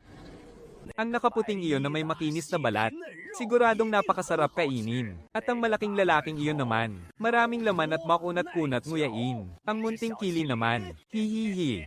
Kapag nilamon natin siya, baka sakaling mas umunlad pa ang ating lakas. Sabi ng ating Panginoon, kailangang buhay ang kilin. Ang iba naman ay maaari nating kainin kahit paano natin gusto. Narinig mo ba? Aking Jiwing, sabik na akong lasapin ang inyong laman at dugo. Sige na, ipakita ninyo sa akin. Tingnan natin kung gaano kayo katagal makakatagal laban kay Jiwin. Magsikalat kayo, huwag nating hayaang mapalibutan niya tayo. Masyadong mabilis at sunod-sunod ang mga atake niya. Hindi man lang tayo makalapit sa kanya. Anak ng tinapa, ang bagay na to, mas mahirap kalabanin kaysa sa 3 halimaw na nakalaban natin kanina. Si Jiwin. May 9 na ulo at 9 na buhay, at 9 na natatanging kapangyarihan. Kabilang siya sa pinakamalulupit na sinaunang halimaw. Ang kahinaan niya, tiyak na may kahinaan siya. Bata, huwag mo nang pag-udin ng sarili mo. Wala akong kahinaan, lintik.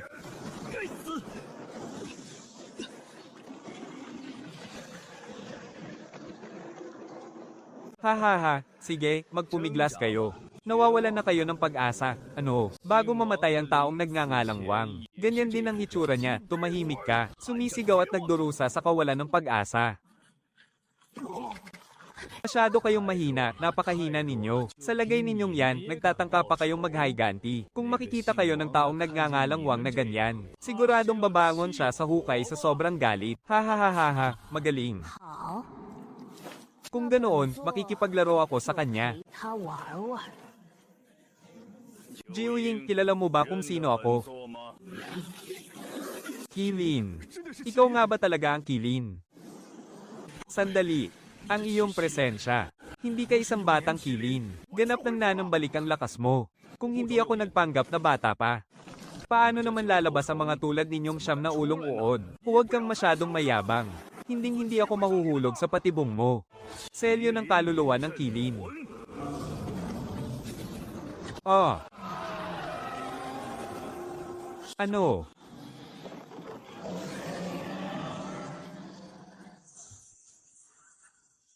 Siyam na ulong uod, kahit magkaroon ka pa ng 100 ulo, wala pa ring saysay. Sa harap ko, ganyan ka na simula pa noong 5,000 taon ang nakalipas, at ganoon pa rin hanggang ngayon.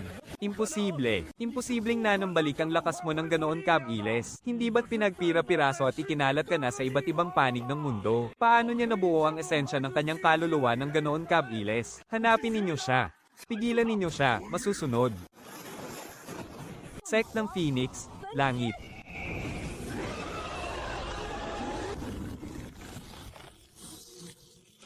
Huling pagpunit ng Kilin. Oh. Nandoon silang lahat.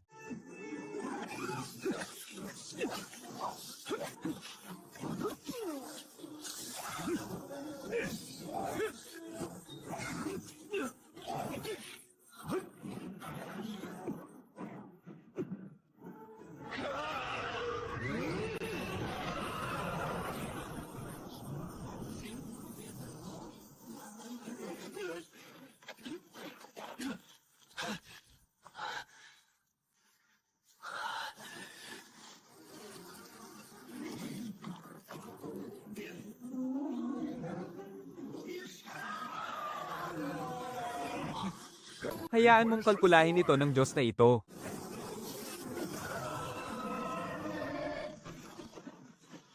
Hindi maaari. Jiuying. Ang Jiuying na napaamo ko pagkatapos kong mag-alay ng 100,000 buhay, ay namatay ng ganoon na lang. Ang 5,000 taon kong pagpaplano, ay gumuho ng ganoon na lang. Eh ano ba talaga kayong mga halimaw? Si Lin Shuyu ng nayo ng Yugo. Ang alagad ni Gerong Wang. Hindi maaari. Ang lalaking iyon na may apelyidong Wang. Isang basurang hindi man lang umabot sa ika-6 na antas. Paano siya nakapagturo ng isang alagad na tulad mo? Hindi ito maaari. Ang itinuro niya sa akin ay hindi mga tekniko antas ng kapangyarihan. Itinuro niya sa akin kung paano maging isang mabuting tao. Itinuro niya sa akin kung paano magtanggol. Itinuro niya sa akin na kahit pa maging parang mga langgam ang lahat ng tao sa mundo, dapat pa rin silang tratuhin bilang mga tao. Tratuhin bilang tao. Ha. Ang mga langgam ay langgam lang. Kung mamamatay sila, mamatay sila. Ha. Akala nyo ba matatapos ang lahat kapag pinatay nyo ako? Hindi kayo palalampasin ni Siling. Si Siling ang tunay na banal na hayop. Sa harap niya, mas mababa pa kayo sa mga langgam. Dakilang Siling. Walang silbi ang iyong alagad. Ngunit nahanap ko ang Kilin para sa'yo. Tiyak na ipaghihiganti mo ang iyong alagad. Tiyak iyon. At ngayon, bata. Akala nyo ba nanalo na kayo dahil lang nakapaghiganti kayo? Sinasabi ko sa inyo, ang lakas ni Siling ay lampas sa inyong imahinasyon. Hihintayin ko kayo sa impyerno. Hihintayin ko kayong bumaba roon para samahan ako. Ikaw. Xiaoxi. Kapitan. Para sa lahat. Nagawa ko. Nagawa natin. Wang Xiaoxin. Nakita mo ba, patay na ang salot na yon. Sa wakas, naiganti na rin kita.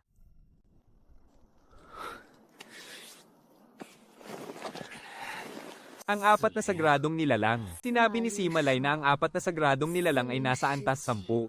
Mga totoong banal na nilalang. Ano naman ngayon? Hindi ba't sinabi rin ni Yingen na hindi yun matitibag? Hindi ba't sinabi rin ng 3 elder na hindi sila matatalo? Hindi ba't sinabi rin ni Jiuying na ito ay isang sinaunang mabangis na halimaw? Nasaan na ito ngayon? Huwag tayong magpakasiguro. Hindi nga ordinaryo ang 4 na sagradong nilalang.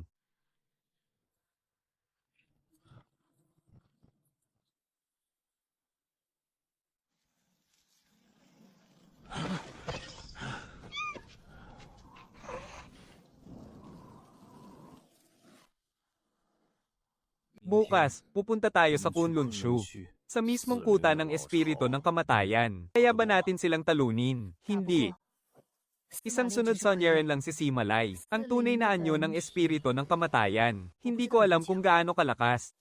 Kahit na, kailangan pa rin nating lumaban. Namatay na ako, patay na si Guru Wang.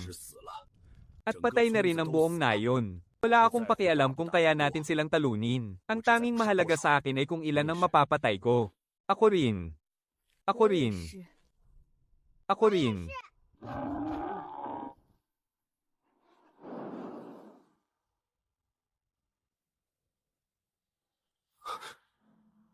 Narito na siya.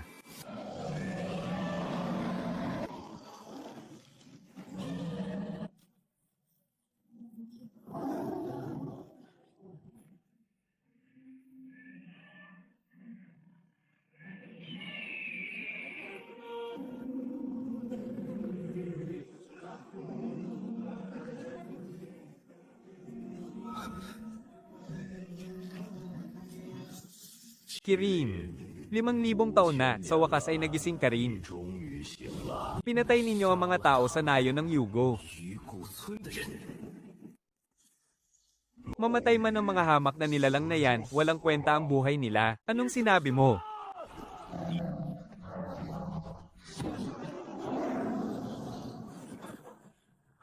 Isang hamak na Zhang.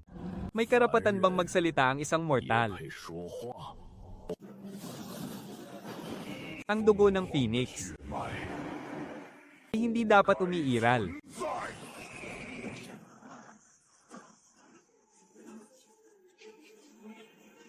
Fengyo.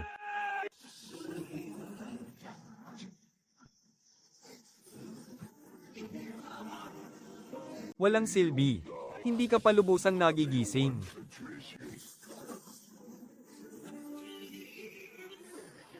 Nakikita ko na. Napakasama mo.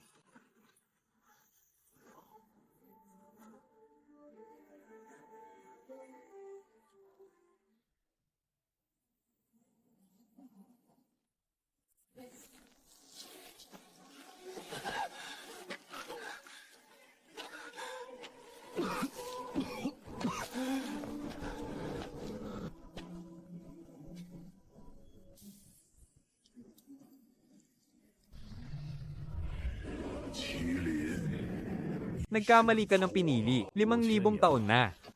Hindi mo pa rin ba naiintindihan? Ang intindihin ang ano, ang pagkakaiba ng antas ng bawat isa. Gaano ka man karaming beses na muling mabuhay, ano man ang piliin mong mortal na katawan, mananatili kang isang Diyos. At sila, mananatili silang mga hamak na nilalang lamang. Maaari kang mamatay para sa kanila. Ngunit hindi mo kailanman mababago ang katapusan. Bakit? Ano? Bakit kahit lumakas na ako, hindi ko pa rin kayang protektahan ng kahit na sino? Dahil hindi ka pa sapat na malakas. Akala mo ba nakapaghiganti ka na dahil lang napatay mo si Simalay? Akala mo ba ay kaya mo nang kalabanin ng Diyos dahil lang nagising ang kapangyarihan ng kilin sa'yo? Hamak na mortal, alam mo ba kung ano talaga ang ibig sabihin ng pagiging isang Diyos? Ang Diyos ay hindi kailanman matatalo. Sayang lang, dahil kahit magpumilit ka, hindi mo mababago ang katapusan.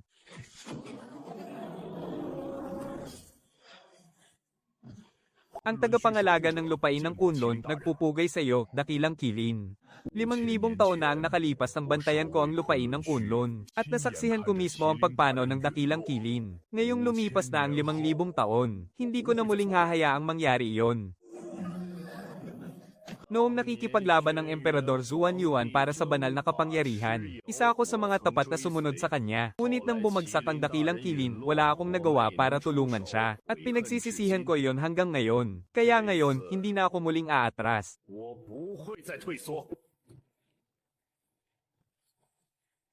Noong tinulungan ko ang 4 na masasamang nilalang na maghasik ng kaguluhan, napakarami kong utang na dugo dahil doon. Kaya ngayon, hayaan ninyo akong tulungan kayo.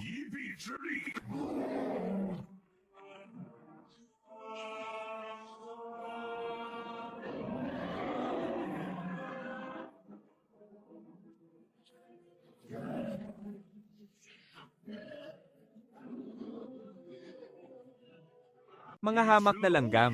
Akala ninyo ba madadaan ninyo ako sa dami? Sige, sige, sige, makikipaglaro ang matandang ito sa inyo.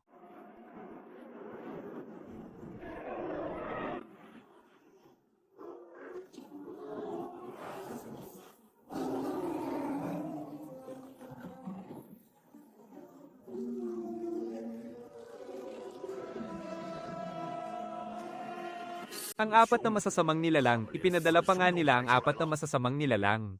Nakamasid ang mga Diyos. Ito ang kanilang laro. 游戏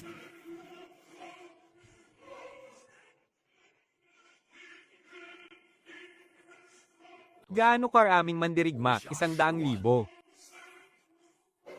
Takot ka ba? Oo, takot ako. Takot din ako. Kanina lang, nayurakan ako sa ilalim ng mga paa ng Qinglong. Kala ko katapusan ko na, ngunit bigla kayong dumating. Noong sandaling iyon, naisip ko, bakit kayo naparito? Isa lamang akong hamak na mortal. 17 taon akong tinawag na walang kwenta. Hindi ako malakas, hindi matalino, at walang kahit anong espesyal sa akin. Siya ang Kilin. Naiintindihan ko kung bakit ninyo siya sinusundan. Siya ang Phoenix. At naiintindihan ko kung bakit ninyo siya pinoprotektahan. Naiintindihan ko. Tao lamang siya. Ngunit may paninindigan siya at tapang. Kaya naman hinahangaan ninyo siya. Nauunawaan ko. Pero paano naman ako?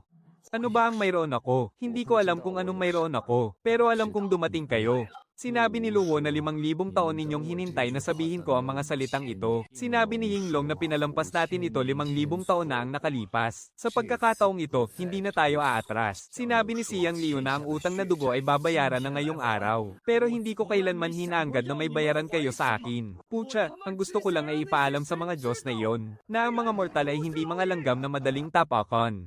Ipinadala nila ang 4 na halimaw. Ipinadala ang 100,000 mababangis na halimaw para magpakamatay para sa kanila. Gusto nilang matakot tayo. Gusto nilang lumuhad tayo.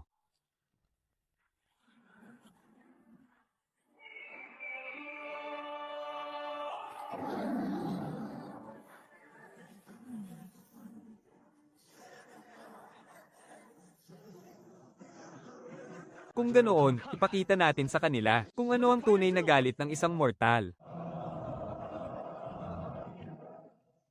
Kilin, mas mahina ka kaysa sa mga alamat. Feng Wang, hindi sapat ang tindi ng iyong apoy. Mga mortal, sapat ba ang inyong laman upang mabusog kami? Kilin, kung susuko ka, 你若投降， hahayaan kong manatiling buo ang iyong bangkay. Sumuko, tanungin mo muna sila. 你问问他们， Kung papayag ba sila? Ha ha ha. Patayin sila.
Mortal, talo ka na. 你输了。 输， Idilat mo ang iyong mga mata at tingnan mo. Dumating kayo kasama ang 100,000 mababangis na halimaw upang durugin kami. Pero ngayon, 70,000 sa inyo ang patay na. Mayroon pa kaming 3,000. 3,000 laban sa 30,000. 10 beses ang dami ninyo kumpara sa amin. Ngunit nangangahas ba kayong sumugod? H, hindi ka ba natatakot mamatay? Natatakot. Pero mas natatakot akong mabaygo sila. Nagtitiwala sila sa akin. Namatay sila para sa akin. Kung matatakot ako, mawawala ng saysay ang kanilang kamatayan. Ipinadala ninyo ang mga kampan na ito. Hindi ba't para lang takutin kami? Sige nga, tingnan natin kung natatakot kami.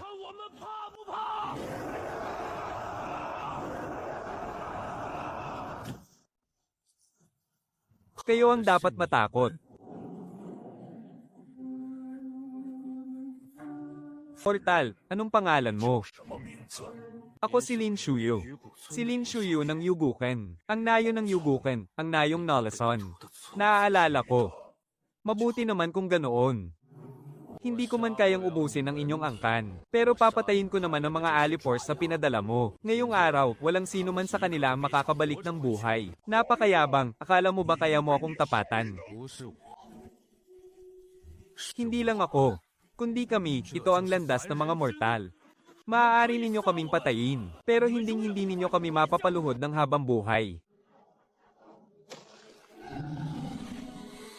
Ika-4 na kapatid, umaatres na sila. Panginoon, umatras na po kayo. Talo na kayo, may 30,000 pa kaming kasama. 30,000 laban sa 3,000, pero hindi man lang kayo makasugod. Kung hindi ito pagkatalo, ano pa, umatras na. 5,000 taon na. Nabuhay ako ng 5,000 taon. Nakakita na ako ng hindi mabilang na mga mortal. Natatakot sila sa amin. Lumuluhod sila at nagmamakaawa sa amin. Nag-aalay ng mga sakripisyo para sa amin. Pero walang kahit isang tulad mo. Ngayong araw, magtatapos na ang lahat. Magpagaling kayo ng mga sugat ninyo. Bibigyan ko kayo ng 3 buwan. Pagkalipas ng 3 buwan, magaganap ang huling labanan sa Kunlun.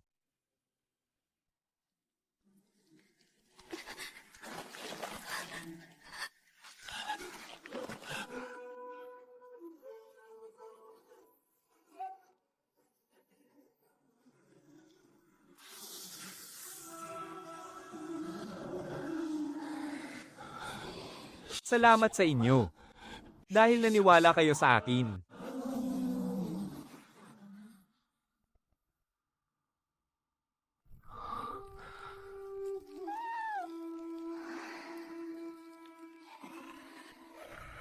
Iyon ang direksyon ng Kunlun. Doon ba tayo hihintayin ni Sishi? Pupunta ka ba? Pupunta ako. Mamamatay tayo. Di ba muntik na rin tayong mamatay ngayong araw? Luowo. HMM. Sa tingin mo, ano ang kahulugan nating mga nakaligtas? Tayo ang pag-asa. Ipinasa sa atin ng mga pumanaw ang kanilang pag-asa. Nabuhay tayo para ipagpatuloy ang pag-asang ito. Ikaw ang magpapatuloy ng pag-asang iyon. Pagkalipas ng 3 buwan, ipakikita ko sa mga Diyos na iyon kung gaano kabigat ang pag-asa ng mga mortal.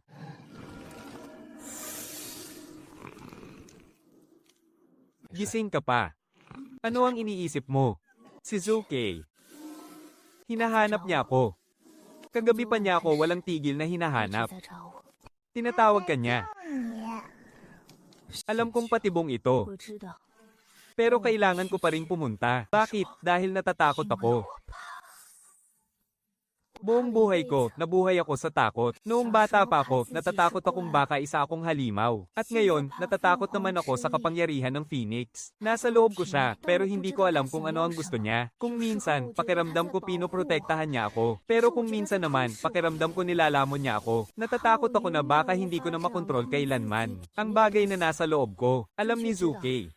Isa siya sa 4 na sagradong nilalang. Mas kilala niya ang Phoenix kaysa sa akin. Matagal na niya akong hinihintay. Sige. Hindi mo ako pipigilan. Hindi naman kita mapipigilan. At saka, tama ka naman. Pwede ba akong sumama? Syempre naman. Pupunta siya roon para magpakamatay ng mag-isa. At pupunta ka rin doon para magpakamatay ng mag-isa. At magkasama kayong dalawang pupunta roon para magpakamatay. Syempre, kailangan kong sumama. Salamat.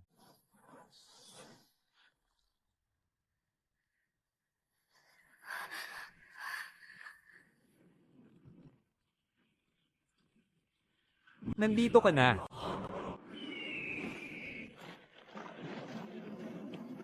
Alam kong hinihintay mo ako. Ang dugo ng Phoenix na nanalaitay sa akin. Alam mo ba kung bakit kita hinahanap? Dahil noong bumagsak ang Phoenix, nag-iwan siya ng 3 binhi. Nasa akin ang isa. Nasa kay Xuanwo naman ang isa. At ang huli ay nasa loob ng iyong katawan.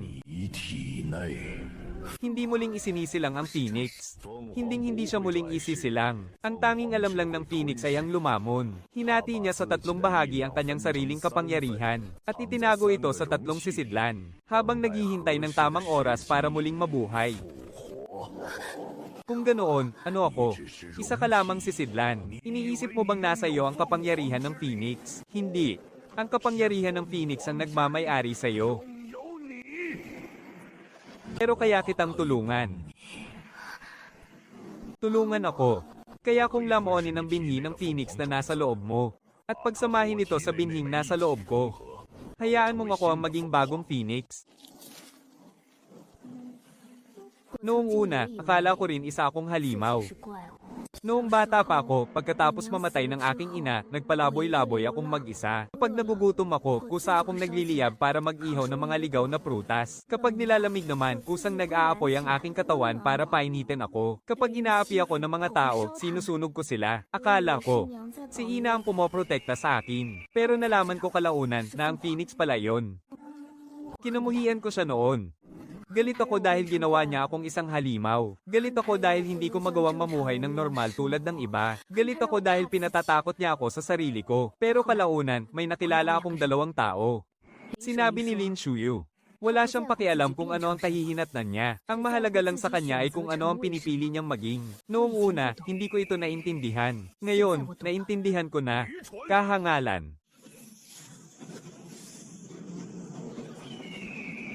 Imposible. Hindi pa lubusang nagigising ang kapangyarihan mo. Paano nangyari yun? Hindi ito tungkol sa paggising ng kapangyarihan, kundi dahil pinili ko siya. Ako, si Suyu, sa ngalan ng Phoenix ay nagpapahayag. Poprotektahan ko ang mga taong mahal ko. Ganoon pala yun. Kaya pala hindi muling pagkabuhay ang hinihintay ng Phoenix, kundi ang pagpili. Halika. Ipakita mo sa akin kung ano ang hitsura ng isang tunay na Phoenix.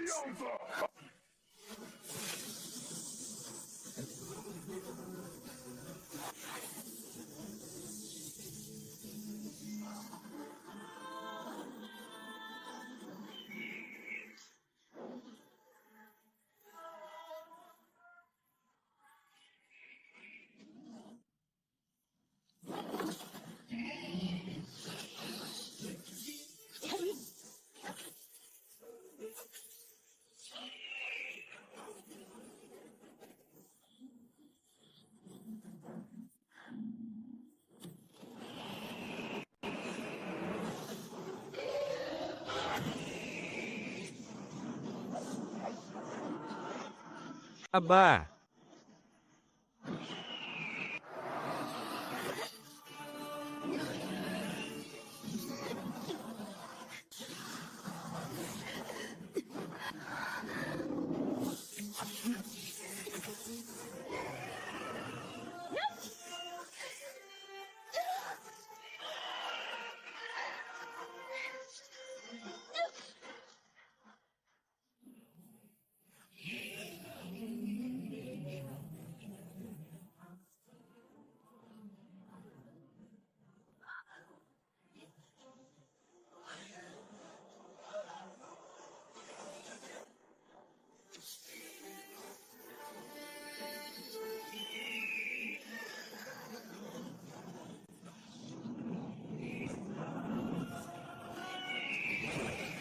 Ang Phoenix pala.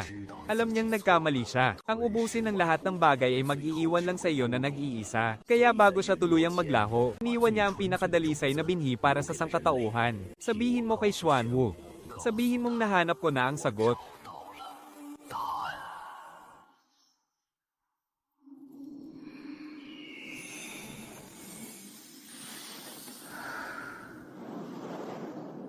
Oh.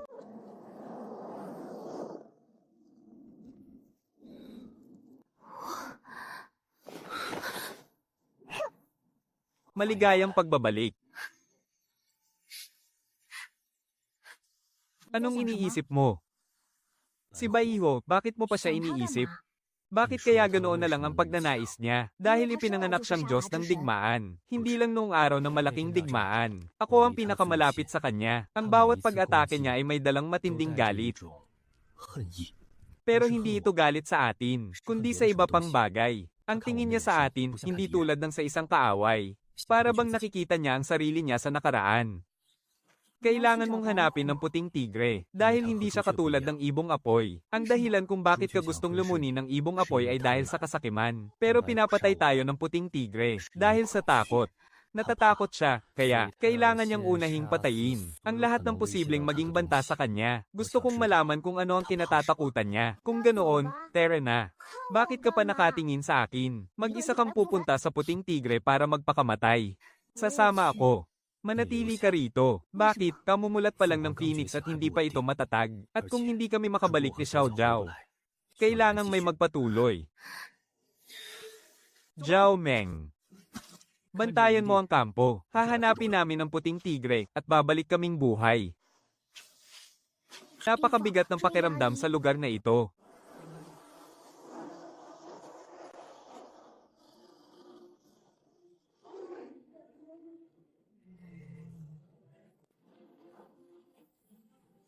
Hamak na mortal, nag-iisa kang pumunta rito para magpakamatay. Hindi ako naparito para haminin ka.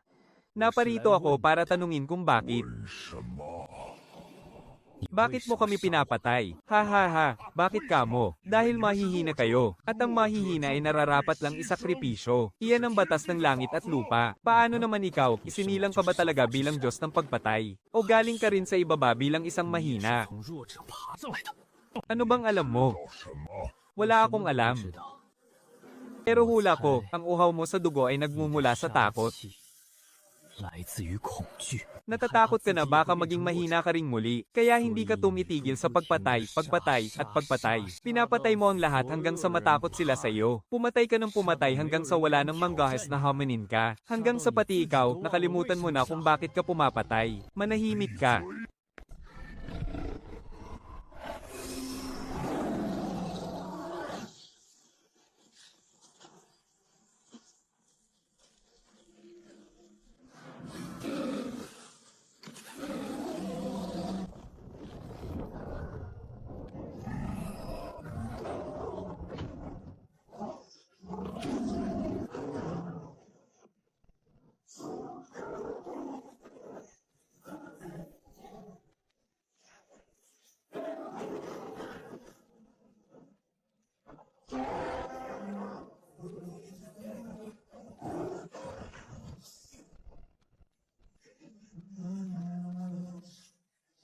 Ano ba ang kinatatakutan mo? Takot ka bang maalala ang itsura mo nung mahina ka pa?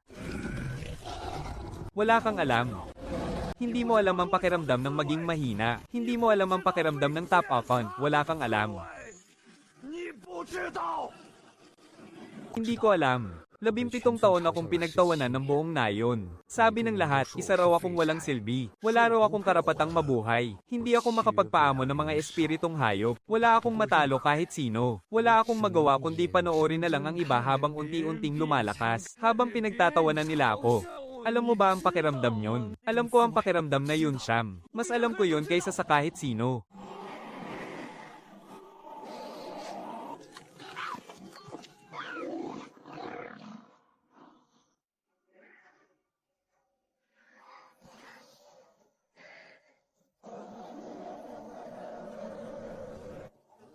Tinakwil ka rin ba ng mga tao?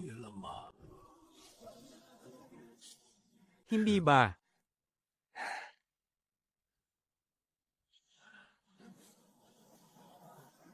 Kailangan mong mabuhay. Dahil sa pagkabuhay lang. Doon ka lang magkakaroon ng pagkakataong lumakas. May isang matandang lalaki na nagligtas sa akin noon. Binigyan niya ako ng pagkain, para lang mabuhay ako. At pagkatapos, umalis na siya. Matagal ko siyang hinanap pagkatapos yun. Sa huli, nahanap ko siya. Anong nangyari? Patay na. Dahil pinatay ko siya. Hindi ko alam na siya pala yon. Noong panahong yon, napakalakas ko na. Sa sobrang lakas ko, kinatatakutan na ako ng lahat. May mga taong nag-aklas, kaya pumunta ako para supulin sila. Isang matandang lalaki ang hamarang sa harap ng lahat. Pinatay ko siya. At doon ko lang malinaw na nakita ang mukha niya. Bago siya malagutan ng hininga, ganoon ang tingin niya sa akin. Walang galit, walang takot, kundi labis na pagkabigo lamang. Naging ganoong uri ako ng nilalang na pinakakinatatakutan niya.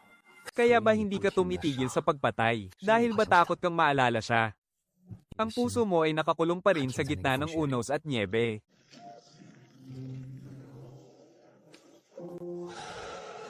Hindi ka na mahina ngayon. Hindi mo na kailangang matakot pa. Hindi mo na kailangang matakot. Nanalo ka. Hindi ako ang nanalo, kundi ikaw. Dahil pinatunayan mo na ang pagprotekta ay mas makapangyarihan kaysa sa pagpaslang. Iyan ang matagal nang gustong ipaunawa sa akin ng matandang iyon. Pero napakatanga ko. Lumipas ang napakaraming taon bago ko ito naintindihan. Sa pagkakataong ito, pupuntahan ko na siya.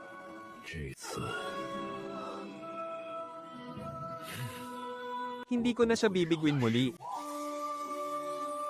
Salamat. Dahil pinaalala mo sa akin ang lahat.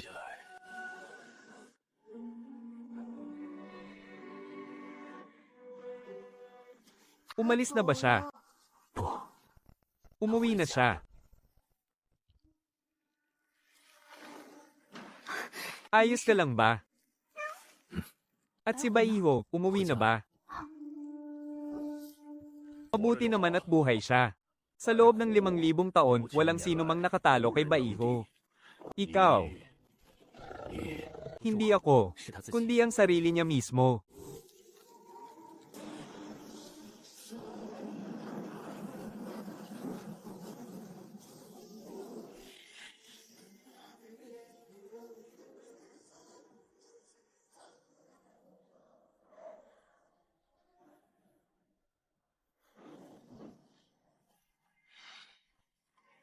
Alam niyang narito tayo, mas mabuti pa nga yun, para hindi na natin siya kailangang hanapin.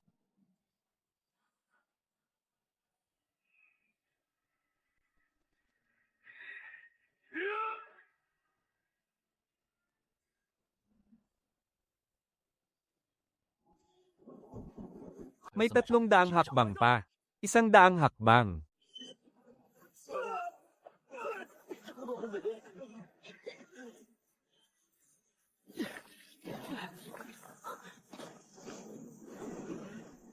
Limampung hakbang na lang.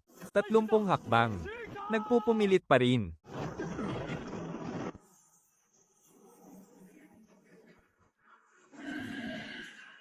Mga mortal, naparito ba kayo para magpakamatay? Hindi. Naparito kami para patayin ka. Patayin ako. Hahaha na. Alam niyo ba kung ilang taon na akong nabubuhay? 50,000 taon, nabuhay ako ng 50,000 taon. Daan-daang dinastiya na ng mga mortal ang bumagsak at napalitan. Libo-libong mga mito at alamat nyo na ang nabago. 10,000 mga bayani nyo na ang nangamatay. Pero ako, buhay pa rin hanggang ngayon. Alam mo ba kung bakit? Dahil napakalakas ko. Napakalakas na walang sino man ang makakapatay sa akin. Paano naman ang nayo ng Yugo? 137 tao. Matanda, bata, lalaki, at babae. May kapangyarihang espiritual man o wala. Sapat ba ang lakas nila? Naging banta ba sila sa'yo? Ano ba ang kinatatakutan mo? Hindi na sila mabubuhay pang muli. Walang mababago ang galit. Pero may isang bagay na kayang gawin ng galit. Ang patayin ka.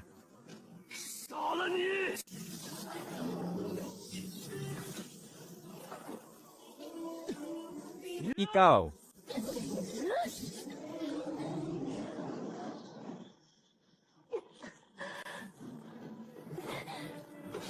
Oh.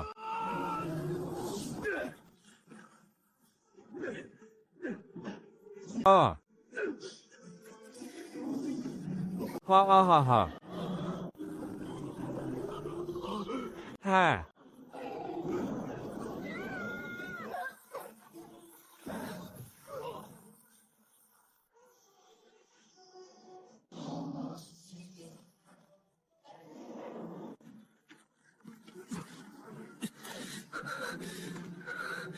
Ganyan lang ba ang kaya mo? Bakit hindi ka pa mamatay, Metei? Dahil hindi pa kita napatay.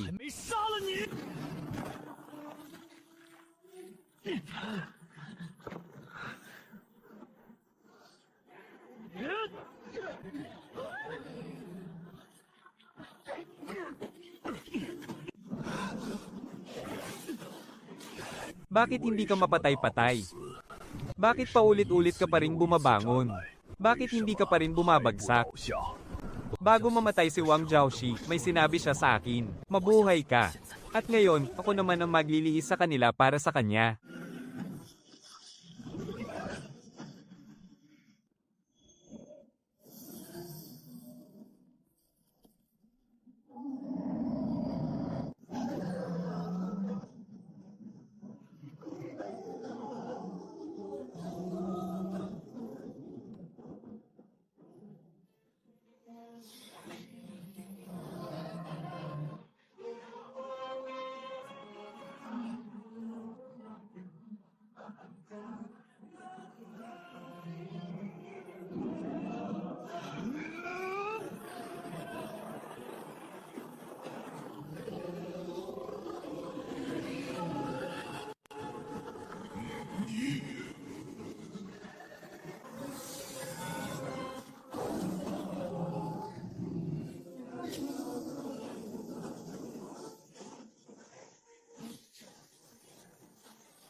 Alam mo ba kung bakit ko pinatay ang mga taong yon? Ayokong malaman.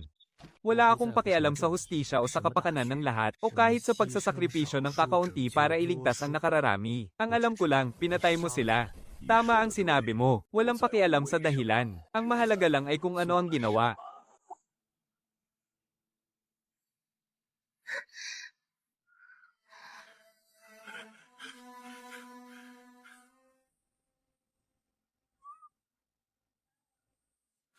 Wang Jiaoxi, Erui. Godan, Li Shen. Pinuno ng nayon. Naipaghiganti ko na kayo. Tara na. Ano yun? Hindi ko alam. Itabi muna natin yan. Ano na ang susunod? Dalawa na lang ang natitira, di ba? Si Xuanwo at si Zulong. Natatakot ka ba? Takot ako. Pero hindi na ba tayo tutuloy? Kung ganoon, tara na.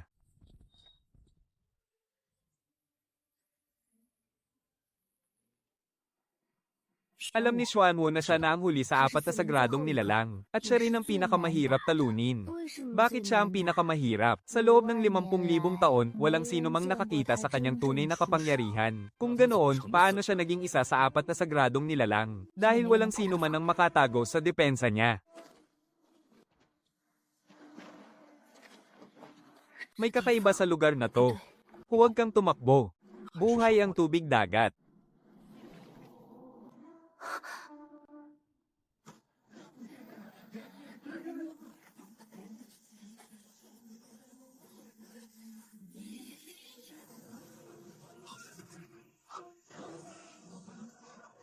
Kilin, Phoenix, narito na pala kayo. Naparito kayo.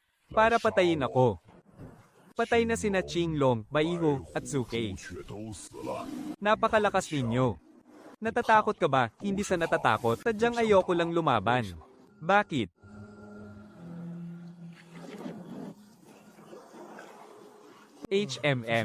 Nakatulog ba siya? Hindi mo kailangang lumaban. Maupo muna kayo. Matagal nang walang napapadpad dito.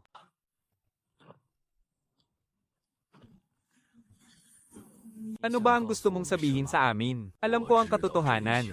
Anong katotohanan?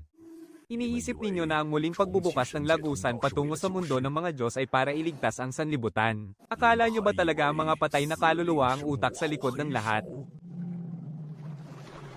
Mali. Mali kayong lahat. Kung ganoon, ano ba talaga ang katotohanan? Magsalita ka, sabihin mo na. Ang muling pagbubukas ng lagusan patungo sa mundo ng mga Diyos ay hindi para iligtas ang sanlibutan, kundi para palayain si Zulong. Anong sabi mo? 5,000 taon na ang nakalipas, hindi ang mundo ng mga Diyos ang selyadong ikinulong ng angka ng kilin, kundi si Zulong isang nilalang na mas matanda pa sa 4 na espiritu. Sinilang siya noong simula pa lang ng kalawakan bago pa malikha ang lahat. Mas nauna pa siya kaysa sa mismong mundo ng mga Diyos. Siya ang pinagmulan ng lahat ng kasamaan at kaguluhan. Ang mga patay na kaluluwa, nalinlang lang sila. At si Zulong, pagkatapos niyang maiselyo, ginamit niya ang kanyang isip para mamanipula ang labas ng mundo. Sinabi niya sa mga patay na kaluluwa na guguho na ang lagusan patungo sa mundo ng mga Diyos. At kung hindi ito bubuksang muli, mawawasak ang mundo ng mga tao. Naniwala naman ang 4 na espiritu. Naniwala nga sila, dahil bahagi naman talaga yon ng katotohanan. Totoong lumuluwag na ang lagusan patungo sa mundo ng mga Diyos. Pero inilihim ni Zulong ang pinakamahalagang detalye. Ang kabilang dulo ng lagusan ay hindi ang mundo ng mga Diyos, kundi ang kanyang sariling kulungan. Ang pagbubukas ng lagusan ay hindi para magligtas ng buhay, kundi para palayain siya. Kaya naman, ang 137 katao sa Baryo Yugo ay pinatay ni Zulong gamit ang mga kamay ng 4 na espiritu para makuha ang dugo ng mga banal na hayop at tuluyang masira ang selyo. Matagal kaming nabuhay sa matinding pagsisisi habang pinapanood naming maubos ang buong angka ng kilin. Naging mga sunod sa Nyeren lang kami. Naging mga pyesa lang kami sa laro ni Zulong. Kung alam mo naman pala ang totoo, bakit hindi mo sinabi agad? At sino naman ang maniniwala sa akin kung sasabihin ko? Pumunta ako rito para mag-higanti. Para na rin malaman ang katotohanan. At ngayong sinabi mo na sa akin ang lahat, tama na. Hindi mo ba ako papatayin? Hindi mo ba ipaghihiganti ang baryo ninyo? Gusto kong mapanood mo kung paano mamamatay si Zulong. Malaki na ang ipinagbago mo. Sa paanong paraan? Noon, paghihiganti lang ang nasa isip mo. Pero ngayon, gusto mo na magligtas ng buhay. Dahil kapag napatay ko siya, hindi na rin naman mabubuhay muli ang mga taga-baryo. Pero ang mga nabubuhay pa, may magagawa pa. Kaya, ano nang gagawin natin ngayon? Nasaan ang piitan? Ang bitak sa pinakailalim ng Kunlun Shu. Iyon ang kanyang piitan. Naintindihan ko.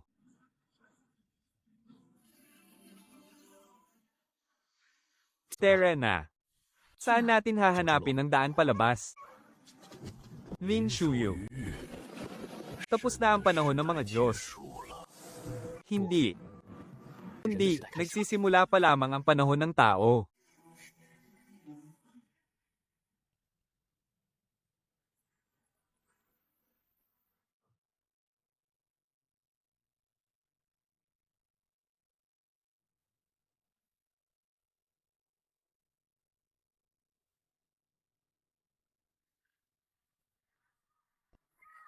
Nakatingin siya sa atin.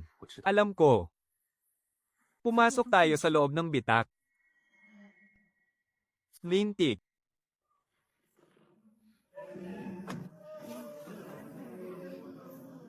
5,000 taon. Sa wakas, may dumating din. Lumaban ka, hindi. Alinman sa mamatay ang Diyos o magugunaw ang mundo ng mga tao.